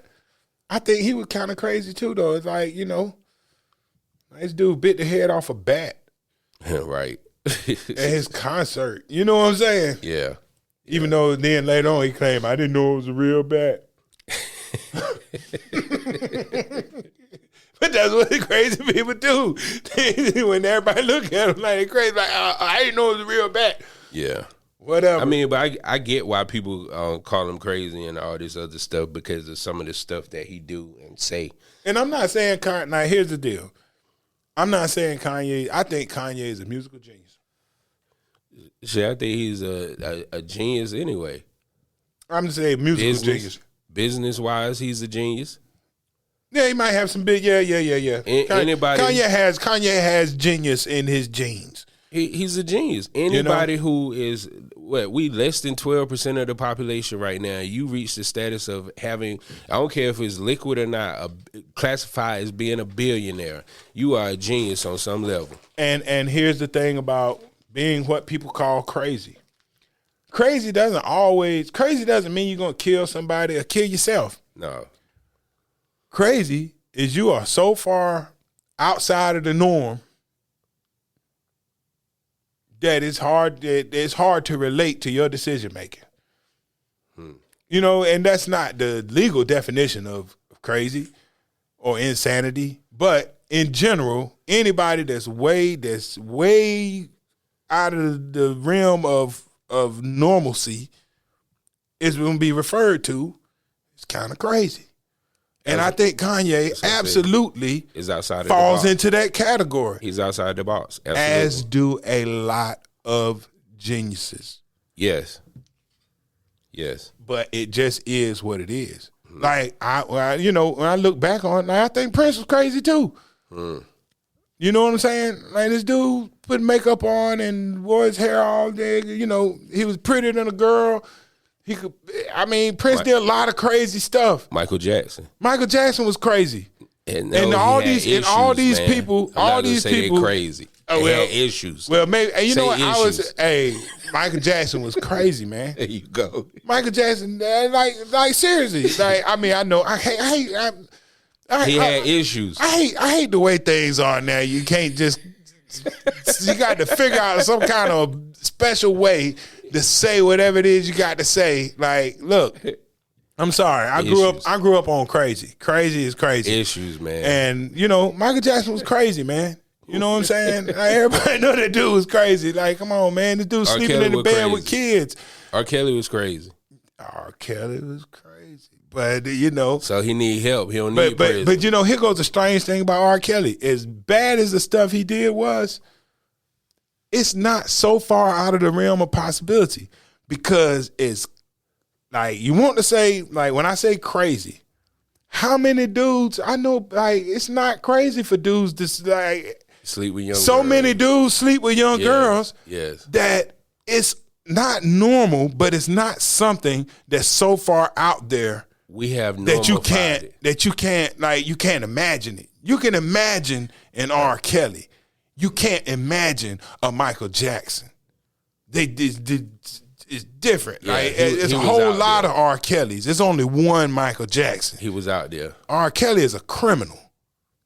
Michael Jackson, crazy. I can't.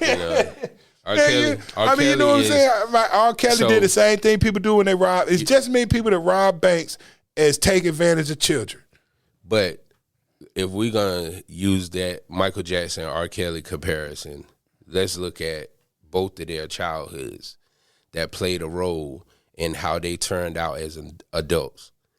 Michael Jackson never, ever had a chance to be a kid. It'll make you crazy. That's why you should let a kid be a kid. They grow up crazy. R. Kelly was molested a lot of his young years. It'll do something to you. And I ain't talking about once, You know, as far as what I read, it happened to him for a number of years. Right. You know, like, damn, I never thought this dude would kill somebody. And I'm using the word crazy because I don't even know the proper terminology to say. Issues. That's not issues. They had an episode. They have a mental crisis. They have that's what the words they use for Kanye to say he was having a mental crisis. Okay. He has mental issues. Okay, he has mental health issues. Yeah, you could just say mental issues instead of saying that C honestly, word. I apologize for. No, don't take it back now. No, seriously, because we have spent this whole time. We've been on this show for 3-4 years, and we've tried as much as possible to be as proper and as respectful, right, as possible. Yes, you know. Right. So I need to extend that same respect to people suffering from mental illness. Right. You know what I'm saying? So I would say right now that I will do better. Thank you. And use different terminology. In the next 10 minutes.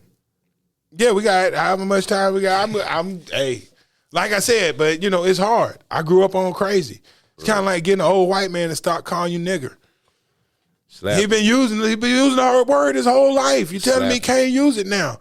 And then when they get around people they're comfortable with, the N word pops out. Easy. You know, and that's what it was. I'm just finding out that crazy is wrong in my adulthood. Yeah. You know, my whole life when somebody act crazy, they crazy. They crazy. Yes. Like, hey, bear with me, people. No, we don't got time for that. You know? It's been this way for years.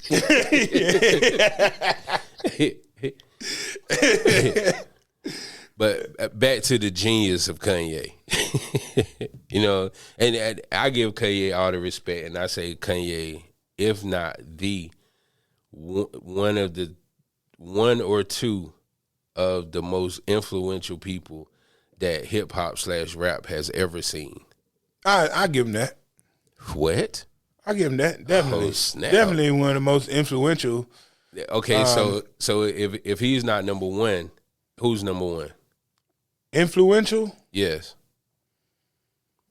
And I ain't. You mean worldwide or just within the music, or you mean period, all across the world? Like just that's what like I was he has say. like his influence. Yeah. I don't think he's one of the most musically influential people. I think he is one of the most influential hip hop artists in the world. Like across, like he is influenced more than music.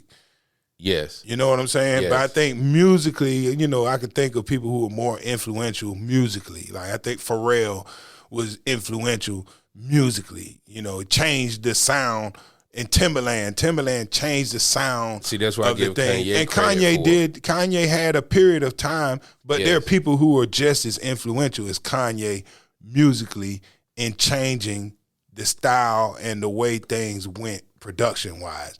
So T-Pain. My rebuttal to that is, okay, I can think those of people, dozens. Those people had moments.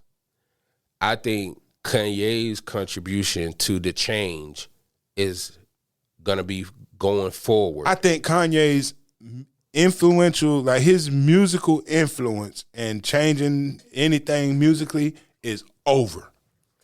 I don't think there will ever be another time when what Kanye's doing is gonna change the fabric of music. I think it has already changed the fabric of music, and it's gonna go on forever because that change is already there. There's nothing going on right now. Kanye's not influencing anything sonically. Sonically, when Kanye made the change to hip hop, as we call it, sonically, we still see that now. What do you mean made the change to hip hop? He was hip hop from the beginning. No, not change to hip hop. When he made the change of hip hop sonically. Because I think the change he made is over.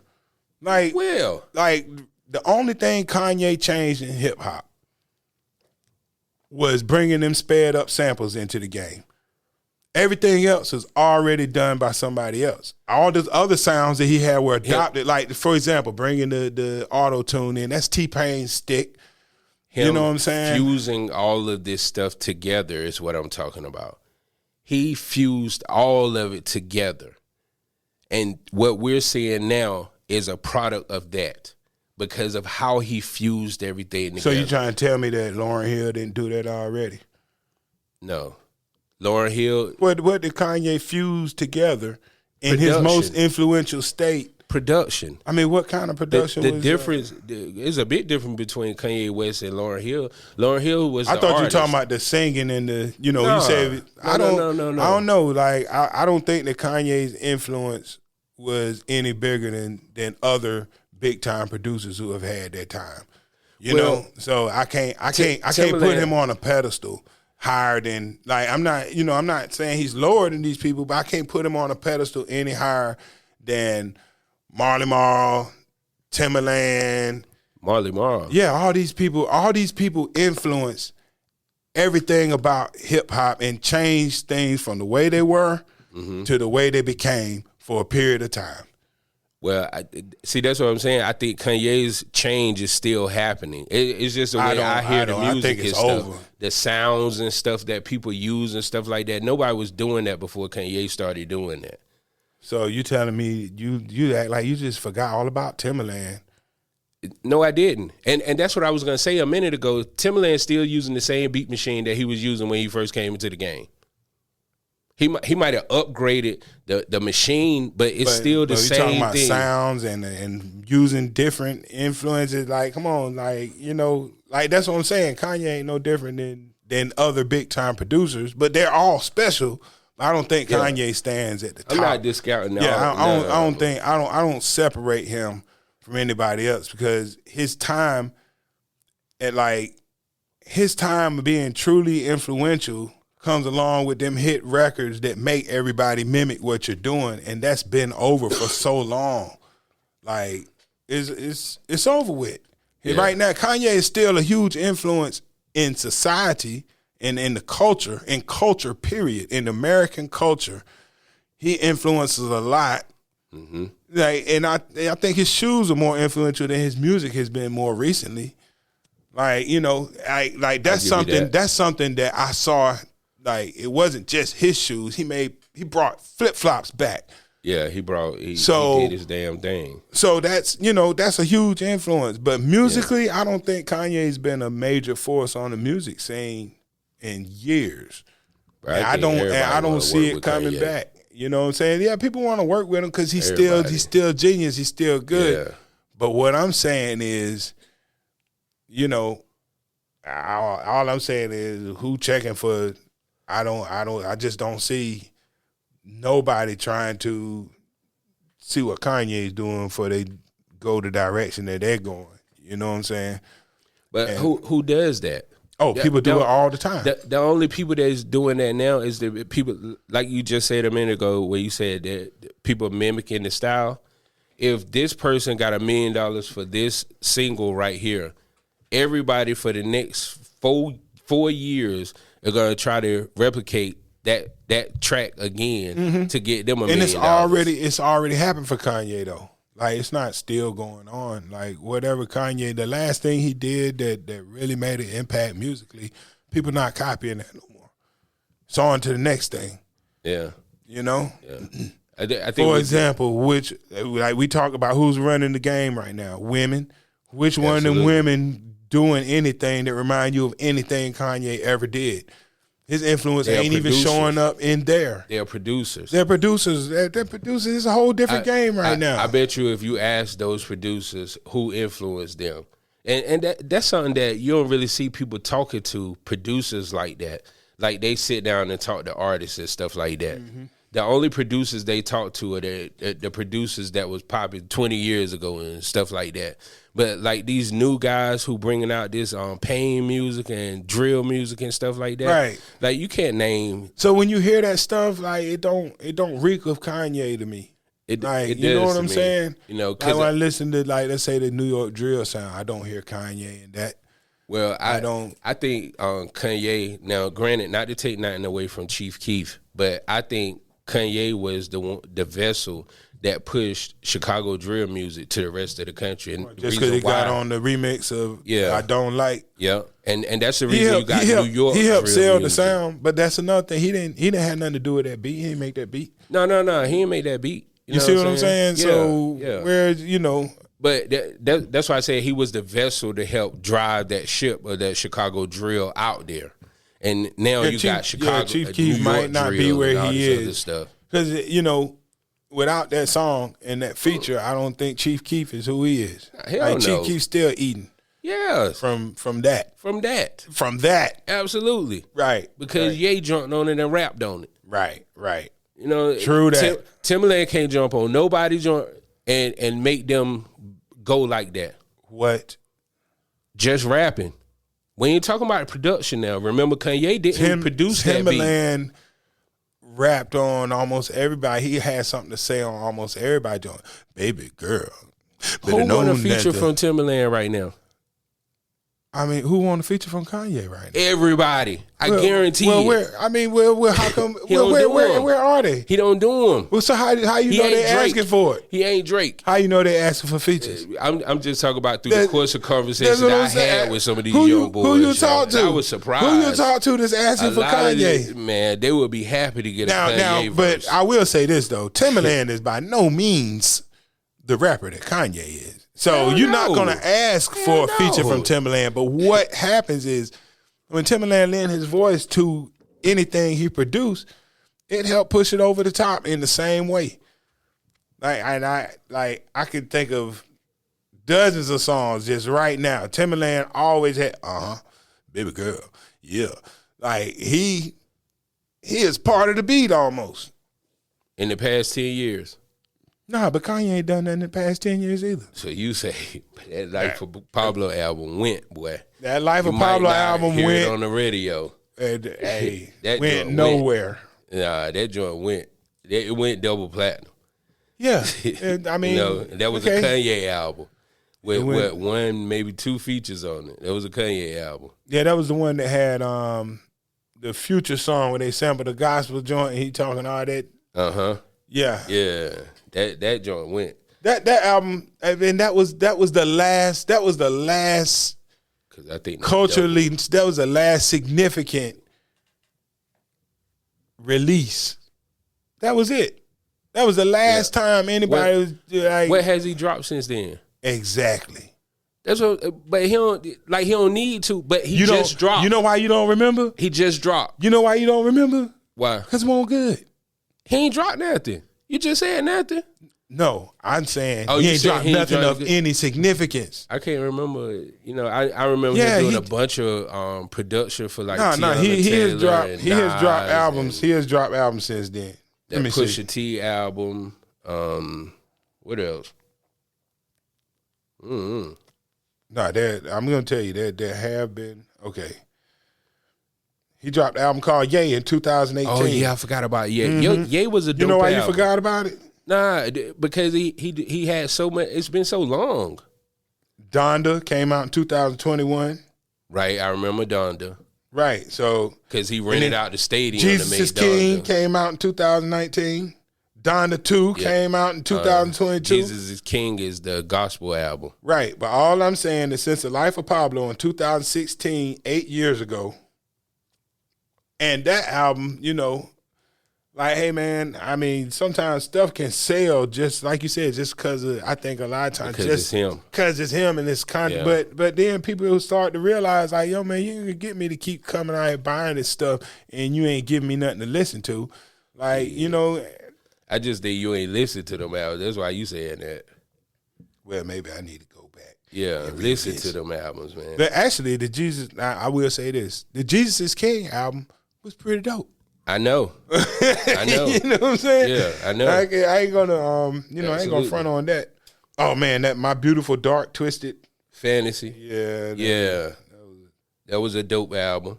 And let's not forget the fact 808s that and Heartbreaks is dope. But all this is before Life of Pablo. Music. And I thought the Life of Pablo, I kind of saw it like, when somebody's so solid, I saw chinks in the armor on the Life of Pablo.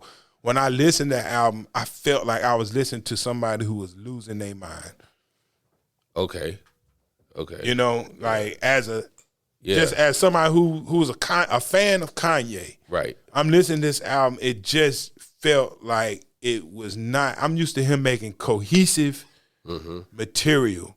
It was all over the place. That is, it takes you it takes you somewhere, and that when I heard that, I was just like, yo, man, this dude music wasn't there no more. Gone. Music wasn't there no more. Like the cohesive albums that you're talking about, people don't drop them no more, or they ain't selling. I think that was the last time that he had the capability. I think he lost the capability to stay cohesive. Well, I don't say that because he did the Tiana Taylor and the Nas joint and the Pusha T album, and those albums were pretty cohesive to me. They didn't. Well, that's because they're the people. They're the artists. Right. So I'm talking about Kanye. And you know, Kanye is an artist. I'm not talking about stuff like when you get stuff from a producer, you pick what you want. And if you want it to be cohesive, you make it cohesive by picking stuff. But they ain't picked nothing on them albums because he did everything. Like Tiana Taylor said, she turned her album in one way, and when it came out, it was completely different. And name a song off that album. But I ain't no Tiana Taylor fan. Nobody is. Damn. I'm not saying that. I mean, I don't mean nobody is. She catches strays because you are here. I know, but I mean, but you know what I'm saying? It's not. I know she has fans. Like, don't get me wrong, but when I'm just talking about the type of, like, listen, man, this is Kanye West. Yes. He produced a whole album for Tiana Taylor. Yeah, and we ain't nobody ever talked about nothing off that album. So when he was all the way Kanye. I heard the critics say it was a great album from her, but like I said, I'm not a fan of her. I'm pretty sure it was. I'm a fan of Nas, and I think that album he did for Nas, where he did all the production on, that's what gave room for Nas to go on this run with Hit Boy. Right. You know what I'm saying? The Pusha T album, I forgot the name of it, with the dirty bathroom or with a Whitney Houston bathroom on the front. Pusha. Man, that joint went. Yeah. You know. Yeah, he's still critically acclaimed. You know what I'm saying? So I'm not. And I'm sorry, Tiana, because I'm a fan of Tiana Taylor. See, I like Tiana Taylor. Yeah. From what I see on TV and stuff, I mean, she cool. But musically, I don't think I ever heard a Tiana Taylor song. Yeah, and she kind of Janelle Monáe-ish. Oh, okay. You know, not like they make the same kind of music, but it's like they be out there and always doing something, but you know, you could easily miss it. Yeah. And put it like that. Yeah, like she in the news now for divorce and all the other craziness. Oh, her and Shumpert. Yeah, see, and I don't know. I just think this new one, and not to say that Ty Dolla $ign ain't a big ass artist himself.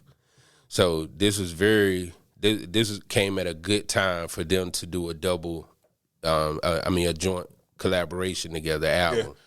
Well, we'll see.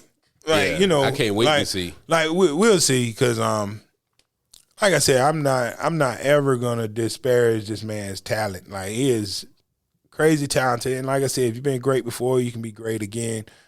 But you got to remember what got you there. Like, I'm gonna put it like this: Prince made Purple Rain and all that good stuff, and since then he has made plenty of albums that have gone double, triple platinum. I ain't listened to not one of them. Right. You changed. So you've changed. I didn't change. Yes, you did. No, I didn't. I didn't change at all, because the stuff that I like that he was doing on Purple Rain and Controversy, he don't make that kind of music no more. How you know if you ain't listen to the album? Nah, I mean, I listened enough to know that them songs and kind of songs ain't on there. You get one, you might find one that reminds you of the work that he was doing. But that's the thing about people who got that level of creativity. They're not going to stay in the same place. Like, for example, Andre 3000 might be doing numbers with his flute album and won a Grammy. But if you looking for Outkast, it's done. You want my old, go buy my old album. Exactly. And that's kind of, so I think that kind of brings me to where I am with Kanye. Yeah. The dude, like, the college dropout is over with. But that's what a lot of people. Your type of fan. Right. Yes. That's what a lot of, that's the Kanye that rose to prominence and became the dude. And people don't want change. If he had made this music that he's making now, first 20 years ago, he would never have been Kanye. It wasn't the time. It ain't the time now, is what I'm saying. It is when he's keeping up with the time. He can do whatever he wants to do now. That's what I'm saying. But had he never done the stuff that put him over the top. Right. I don't think anybody would be checking for this at all right now. You don't want and him I'll to change. stand on that. You don't want to change. Every artist can change all they want to. But what I'm saying is when you're an artist and you put out a work or 2 or 3 pieces of work that have a certain direction and you pivot from that, the consequences are what they are. And you know what's so whether crazy? It's good or bad, like I said, even Prince, all that other work was very, like, it's Prince. He put the same amount of effort into all them other joints, but it's not Purple Rain. Bruh, okay, so let's go back to the Donda album. When Kanye rented out, what was the Falcons Stadium to sleep in to make this album? Mm-hmm. Do you know how many people were sitting by their phones waiting for Kanye to call them to come be a part of this album? Oh, I can imagine. That's because because you said in the past 10 years he ain't had nothing. But listen, he's already been Kanye. But he still is the genius. He still is. He's yay. And Rebrand. And like I said, and it had been years since you heard anything from Prince on urban radio. But if Prince popped up out the grave right now and said he was going to make an album, everybody who ever recorded a song would want to work with Prince. You damn right. And that's what Kanye is. And that also is my point. What? Prince, as successful as Prince was for all that long time, the fans that he garnered during his greatest period, he didn't make nothing else for them. Well, if you're a Prince fan, you understand about change, and this is still the person that you are a fan of. Bruh, I'm a Cowboys fan. Same thing with Michael Jackson. We ain't won shit in 28 years, and I'm still a damn Cowboys fan. And you still waiting, right. Because I don't sway with the wind. But guess what happens every year? They not good. They are good every year. Not good enough to make it out the first round of the playoffs. Bruh, you know what I said about that? And that doesn't take away from the stuff that they did back when Emmitt Smith was there. Or the stuff they doing now. Like this past season we went 12-5, which is a winning record. Right, it's a winning record. But Absolutely. Guess what? Ain't no Super Bowl rings. Right. And who's your team? I like the Panthers. Now listen. Okay, let's get back to Kanye, please. But you don't see me. I don't run around. I don't run around telling everybody how great the Panthers are. I'm realistic. I'm realistic about the Panthers suck. I've never said about how great the Cowboys are to you. Well, all I'm saying is, I could tell you there how was great a time. Kanye is. There was a time. Like all those people became Dallas fans when they were great. Well, not if me. they had never won them Super Bowls or never been great. I was a Cowboys fan. So the first season that I became a fan was they was 1-15. They won one. That's when you became a fan when they were the worst. Yes. Who does that? Me. Well, I saw that star what you going for on the their helmet. The underdog? I saw the star on their helmet, and I liked that blue and gray. And I said, "That's my team." How old were you then? 5, 6. Because 6 years old Christmas, my cousin bought me all this Redskin stuff, and my mom said I put the stuff on. She made me put the stuff on, and I stood at the front door crying. And she was like, "What's wrong? Is your scarf too tight or something?" I don't want to go outside with this stuff on. Next time you see Donnie, ask Donnie. Ever since I saw that star, I've been a fan. Never wavered. I don't have no second favorite team. But see, I think that's why you going so hard on Kanye too. Yeah, because you're a fan. Yeah. And you hate to think about the fact that he ain't good no more. To you. Numbers say different. Numbers say different. Like I said, Prince was always doing numbers too. Kanye don't got no gold Michael Jackson was doing numbers. Because he had fans. He had true fans. Just like Nicki Minaj. You said Nicki Minaj was washed. You call her washed. I never even used that word in my life. What? Washed? I've never said the word washed. You can go back to every podcast that we've ever done, every conversation. I don't even use that word. I shortened your verbiage of what you said about Nicki Minaj. I thought she was done. Thank you. I thought she was done. Washed. Same thing. But I thought she was done. And what happened? I did. She came back. She dropped. She came back. Number one album. She came back. How? She came back. You know what I'm saying? 5-6 years. By not being C-word. Oh shit! You think she ain't shit? Hey, all I'm saying is she's super. She double. Nah, she double time. Nah, you know what I'm saying? She double not time. like Kanye. Nah, she ain't no shocker. And if she did, this run might not be happening. She ain't no shocker like Kanye is.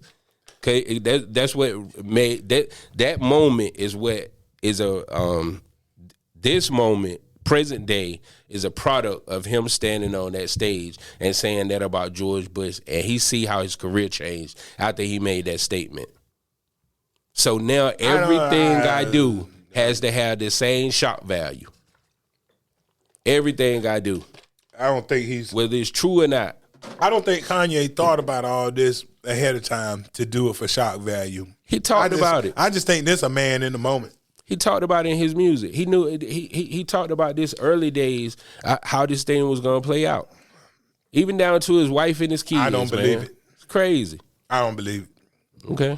I think Kanye is just, you know, he going where however he feels is how he's gonna be. If he feels today like praising the Lord, he's gonna praise the Lord. Tomorrow, he will do something totally blasphemous. The day after that, he'll put on a MAGA hat. The day after that, he might be hanging out with Al Sharpton. The day after that, he'll show up with a shirt saying "White Lives Matter." I don't think that there's any rhyme or reason. Freedom. Any of this. Box. Ain't in your box. Hey, I'm free to do whatever the hell I want to do. Now, once you reach a certain dollar in your bank account, you absolutely can. You got another one of those? Yeah. You absolutely can if you got enough dollars in your bank. Because those are the only people who go off on these deep ends like that. Yeah, people who can afford to. Yes. Well, no, they're not the only people because... Well, you know what I mean. But you know what? But that's the thing. If Kanye didn't have all that money, like, man... That dude from Chicago, man. That dude from Chicago, man. Like, I'm pretty sure that people have probably tried to have him institutionalized at certain times. Oh, yeah, the Kardashians tried too. Bruh, I'm telling you this, something that I know. That dude's from Chicago. You got street dudes in Chicago, and then you got the ones who want to grab all the attention when they out in the public and stuff. Mm-hmm. And that's why when I think Af said that on the phone a minute ago, this has always been Kanye. In my opinion, this has always been Kanye. The more extreme it gets is because the checks are bigger now. So it has to be 100 times more extreme than what he would have done when he was getting those little pennies. That's all I'm saying. It's shock value, and he's an entertainer. That if we knew Kanye personally and he was doing some of the stuff that he do, then we could say this man is crazy or this dude has mental issues. But something that we see on TV to generate money for it, bruh, I told you, dude bought a $7 million commercial for the Super Bowl so he could direct people to his website. You know what I'm saying? And made $19 million off that 30-second commercial. Good for him. I said what I said. I know.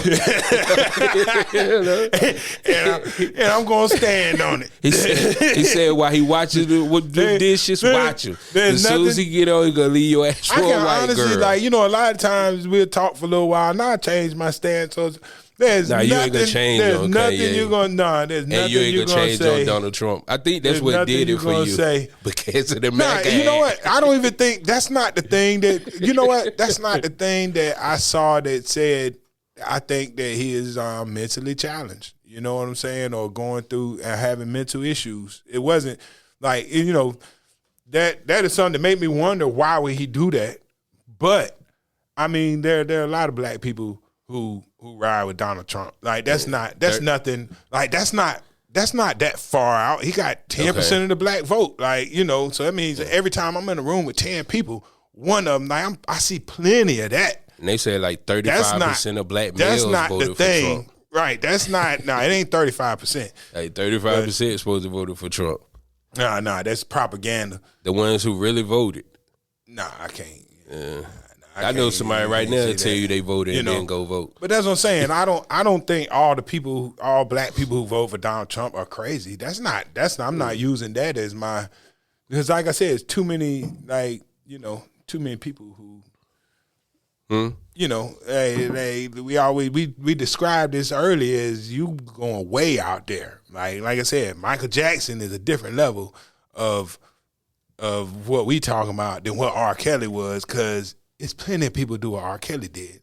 It ain't a whole lot of people that build a whole amusement park so the kids can come sleep in their bed as an adult. That's a different level. And I think Kanye has done other things. It ain't like, the MAGA thing made me like, what in the world? But what else that's not a stretch. You got to expound on that. What else was there to make you? Well, I told you, man, it's a record. Like I said, it's a recognition.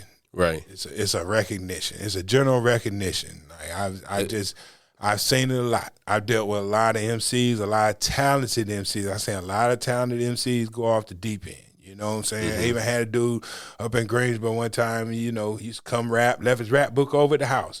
And then next thing you know, he was butt naked in the parking lot off Summit Avenue and the police shot him dead. Yeah. I know what it looked like. And he reminds me so much of what it looks like that I'm just going to go on my personal experience with people who have been through mental challenges and say that I think that I can recognize it at this point. I've seen enough. Because of what you see on TV. That's what I didn't see this on TV. No, you saw Kanye on TV is what I'm saying. All I'm saying is, as soon as I get out of the limo, I'm going to put my crazy face on. Well, that's crazy too. Check. And I'm staying. I got to get this check. I said what I said. I got to get this check. What that mean? We done. What happened? Ran out of space? Yeah. On the computer. That's why you need.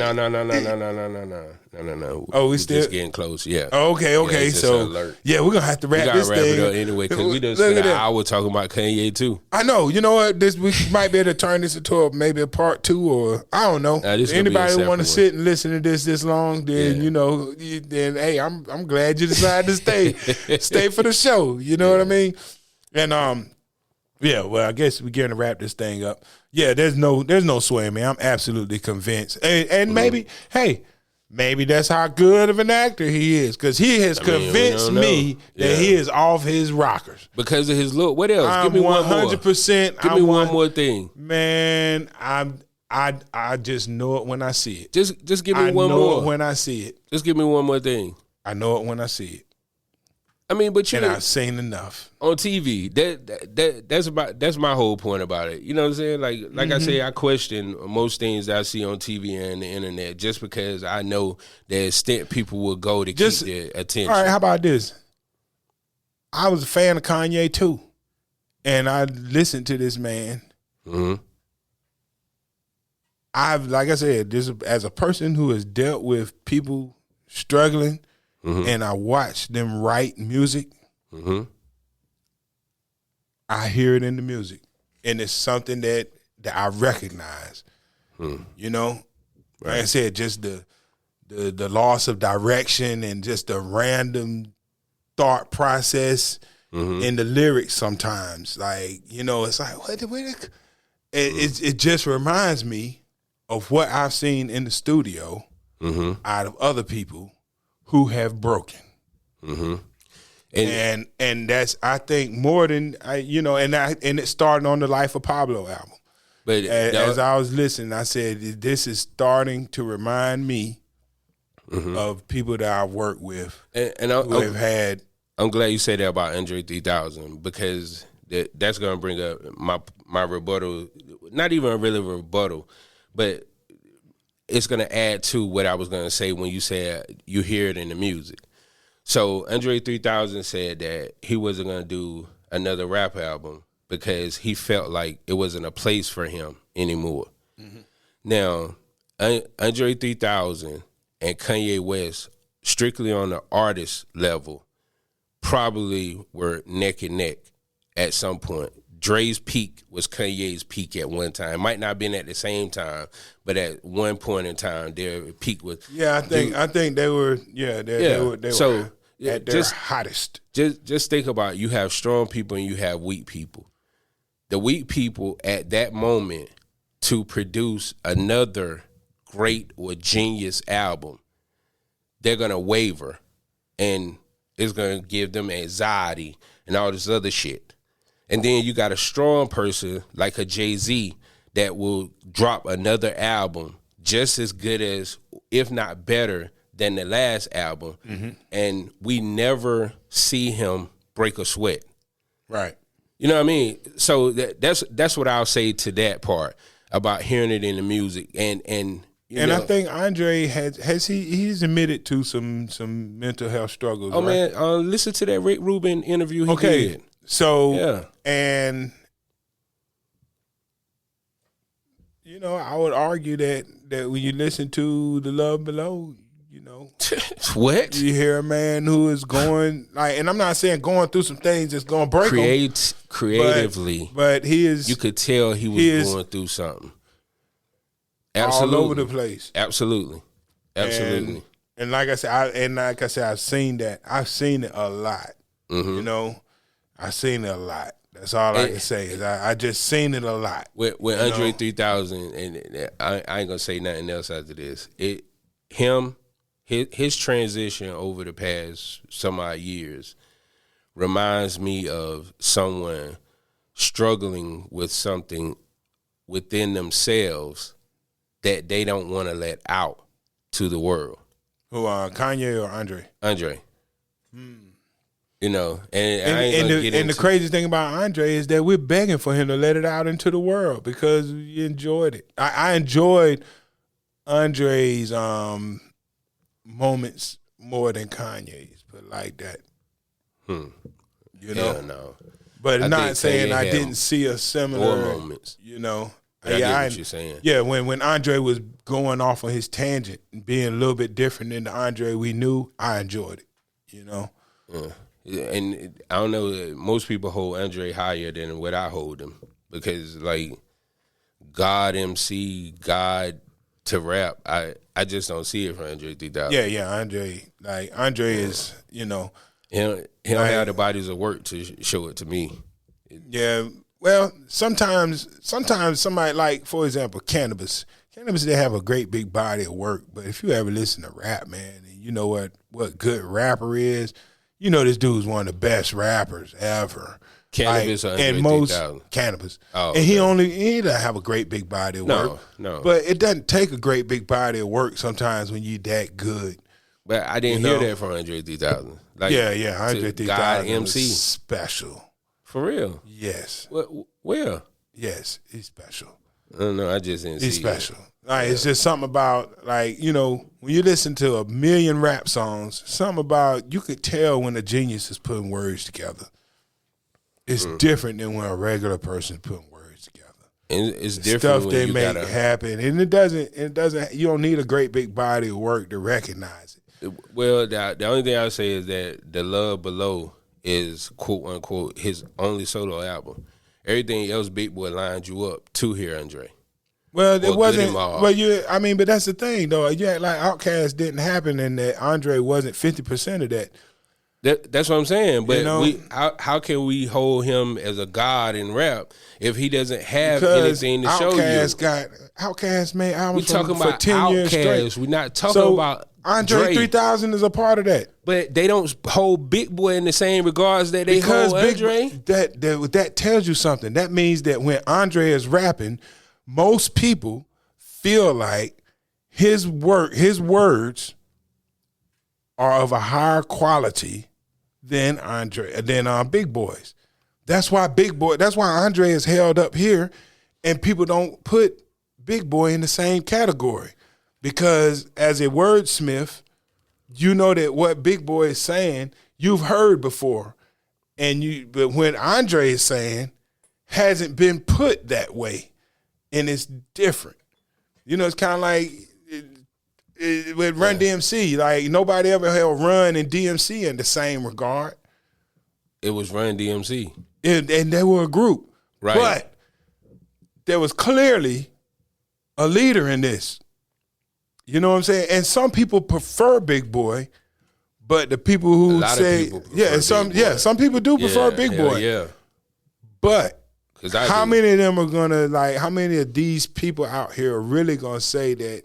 Like, I could prefer people all day, but I know when one person is a better rapper than the other. You know, like in Wu-Tang, I'm an Old Dirty fan, but is Old Dirty a better rapper than Raekwon and Method Man? No. Right. But that doesn't mean I don't prefer him. You see what I'm saying? Yeah, but Old Dirty had a solo album. I mean, but and technically so did Andre. You see what I'm saying? Box, led by Big Boy. And no, there was a whole different album. It was 2 albums in there. Big Boy album was first. No, they came out together. What are you talking about? It was first. If it was side A and side B, Big Boy would be on side A. I know, but that's why it's called Speaker Box / The Love Below. But here goes the thing. It's truly it's an Outkast album. Absolutely. And and it was 2 CDs in there. Mm-hmm. I played Big Boy's CD once, and I wore Andre's out. Yeah, because Andre had all them radio hits. Yeah, but this is before any of them reached the radio. And you didn't play Andre's for the rap.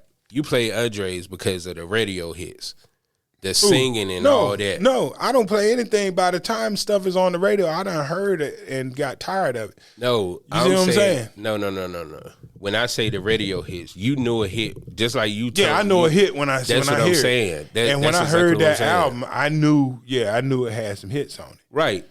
And most of those hits came because you were in radio hard back then, so you had a radio hit ear. Is what I'm saying. Well, no. When I'm sitting there listening to my personal stuff, like during that time on the radio, I'm sitting listening to Raheem DeVaugh's album. He didn't have no radio hits on there, but I listened to that album a million times. Mm-hmm. Like, it just spoke to me. And the Love Below spoke to you. Spoke to me. That was an awesome piece of work. Like when I was listening to it, was so different. I knew that I was hearing something that I had never heard before, that's what I said. Something that I would never hear again. So different. Yeah. Like Erykah Badu used to do that for me. When I listened to it, I was like, yo, this is something that I can't get every day. Right. You know what I mean? Like, and I think that's what I strive for a lot of times in my listening. Like, I want to be fed something that I haven't eaten. Because I've eaten everything. Literally everything. So if it tastes like something I had before, Kanye West keep giving you that new stuff, and he does, and that's why I did rock with him. And then there came a time where even though that's why I compare him to Prince, because he didn't stop making music, and he didn't stop making music that some people rock with, but it didn't strike that nerve that Purple Rain or the College Dropout did. Of course not. And that's why I said you were different. It's not me. That's the thing. You got to realize I didn't change. His music changed. Bro, every day you get older, so you change. But what I'm saying is the music that he put out, that's not the same music. How can you expect an artist to continue to put out the same music over and over? Hey, you can't. And that's why people don't have the same success throughout their career. You're making my point for me. Nobody can be whoever they were at their best forever. No. Like if you like Earth, Wind, and Fire in the 70s and 80s, well, if they drop an album in 1995, it ain't gonna be what you wanted, what you fell in love with. Yeah, and it's not you that changed. The music ain't the same. Everything changes. Everything changes, including you. But your taste, what you like, they evolve from time to time. But if somebody gave me exactly what Earth, Wind, and Fire was giving me then, I didn't change what I like about Earth, Wind, and Fire. Earth, Wind, and Fire changed about giving me what I like. You sound like one of the most. Michael Jackson didn't change. Like, I didn't change what I like. I like Quincy Jones and Michael Jackson together. I ain't heard them together in a while. I missed that. Mike dead, man. I know, but I'm just, right, you feel me? I like Wu-Tang when they were gritty. Mm-hmm. And then when they changed, you know what I'm saying? When they changed, it wasn't that album was not as good as Into the 36 Chambers to me. No. They would never make another 36 Chambers. Hey, they can't. My point exactly. So did I change because I still like 36 chambers, or did you not make another 36 chambers? It ain't possible. It's absolutely possible. Nah, ain't nobody did that. That's a show. Ain't nobody did that. Who can go back and recreate the magic? Yeah. The only person who I know, who I saw do it was DMX, and he did it in 9 months. Yeah, he ain't come right back at you. Because he was recording both albums at the same time. That's the only way. I think Tupac did it a little bit with All Eyes on Me, and then the Machiavelli album was an extension of the sound. Same album. I mean, recorded at the same time. But if he dropped something today and the whole thing's produced by Zaytoven, it's not going to be what that was. And people who like that didn't change what they like. He ain't doing what they like no more. You got to admit it. You know what I'm saying? It ain't me that I didn't change my taste. I like a certain kind of thing. Mm-hmm. If you stop giving it to me, it ain't my fault. You did change, because I saw you in here twerking to that Sexy Red. No, I ain't twerking no Sexy Red. That's how we going to end the show tonight. I saw him twerking to Sexy Red. Cap. My booty hole. I'm saw it. Cap. Hey, we're going to get out of here. This has been round 2 of the Capital City Podcast as DL forced me into talking about Kanye. So we out of here. It's Capital City Podcast. I'm your host, Capital J, alongside my main man, DL Glad. Holla.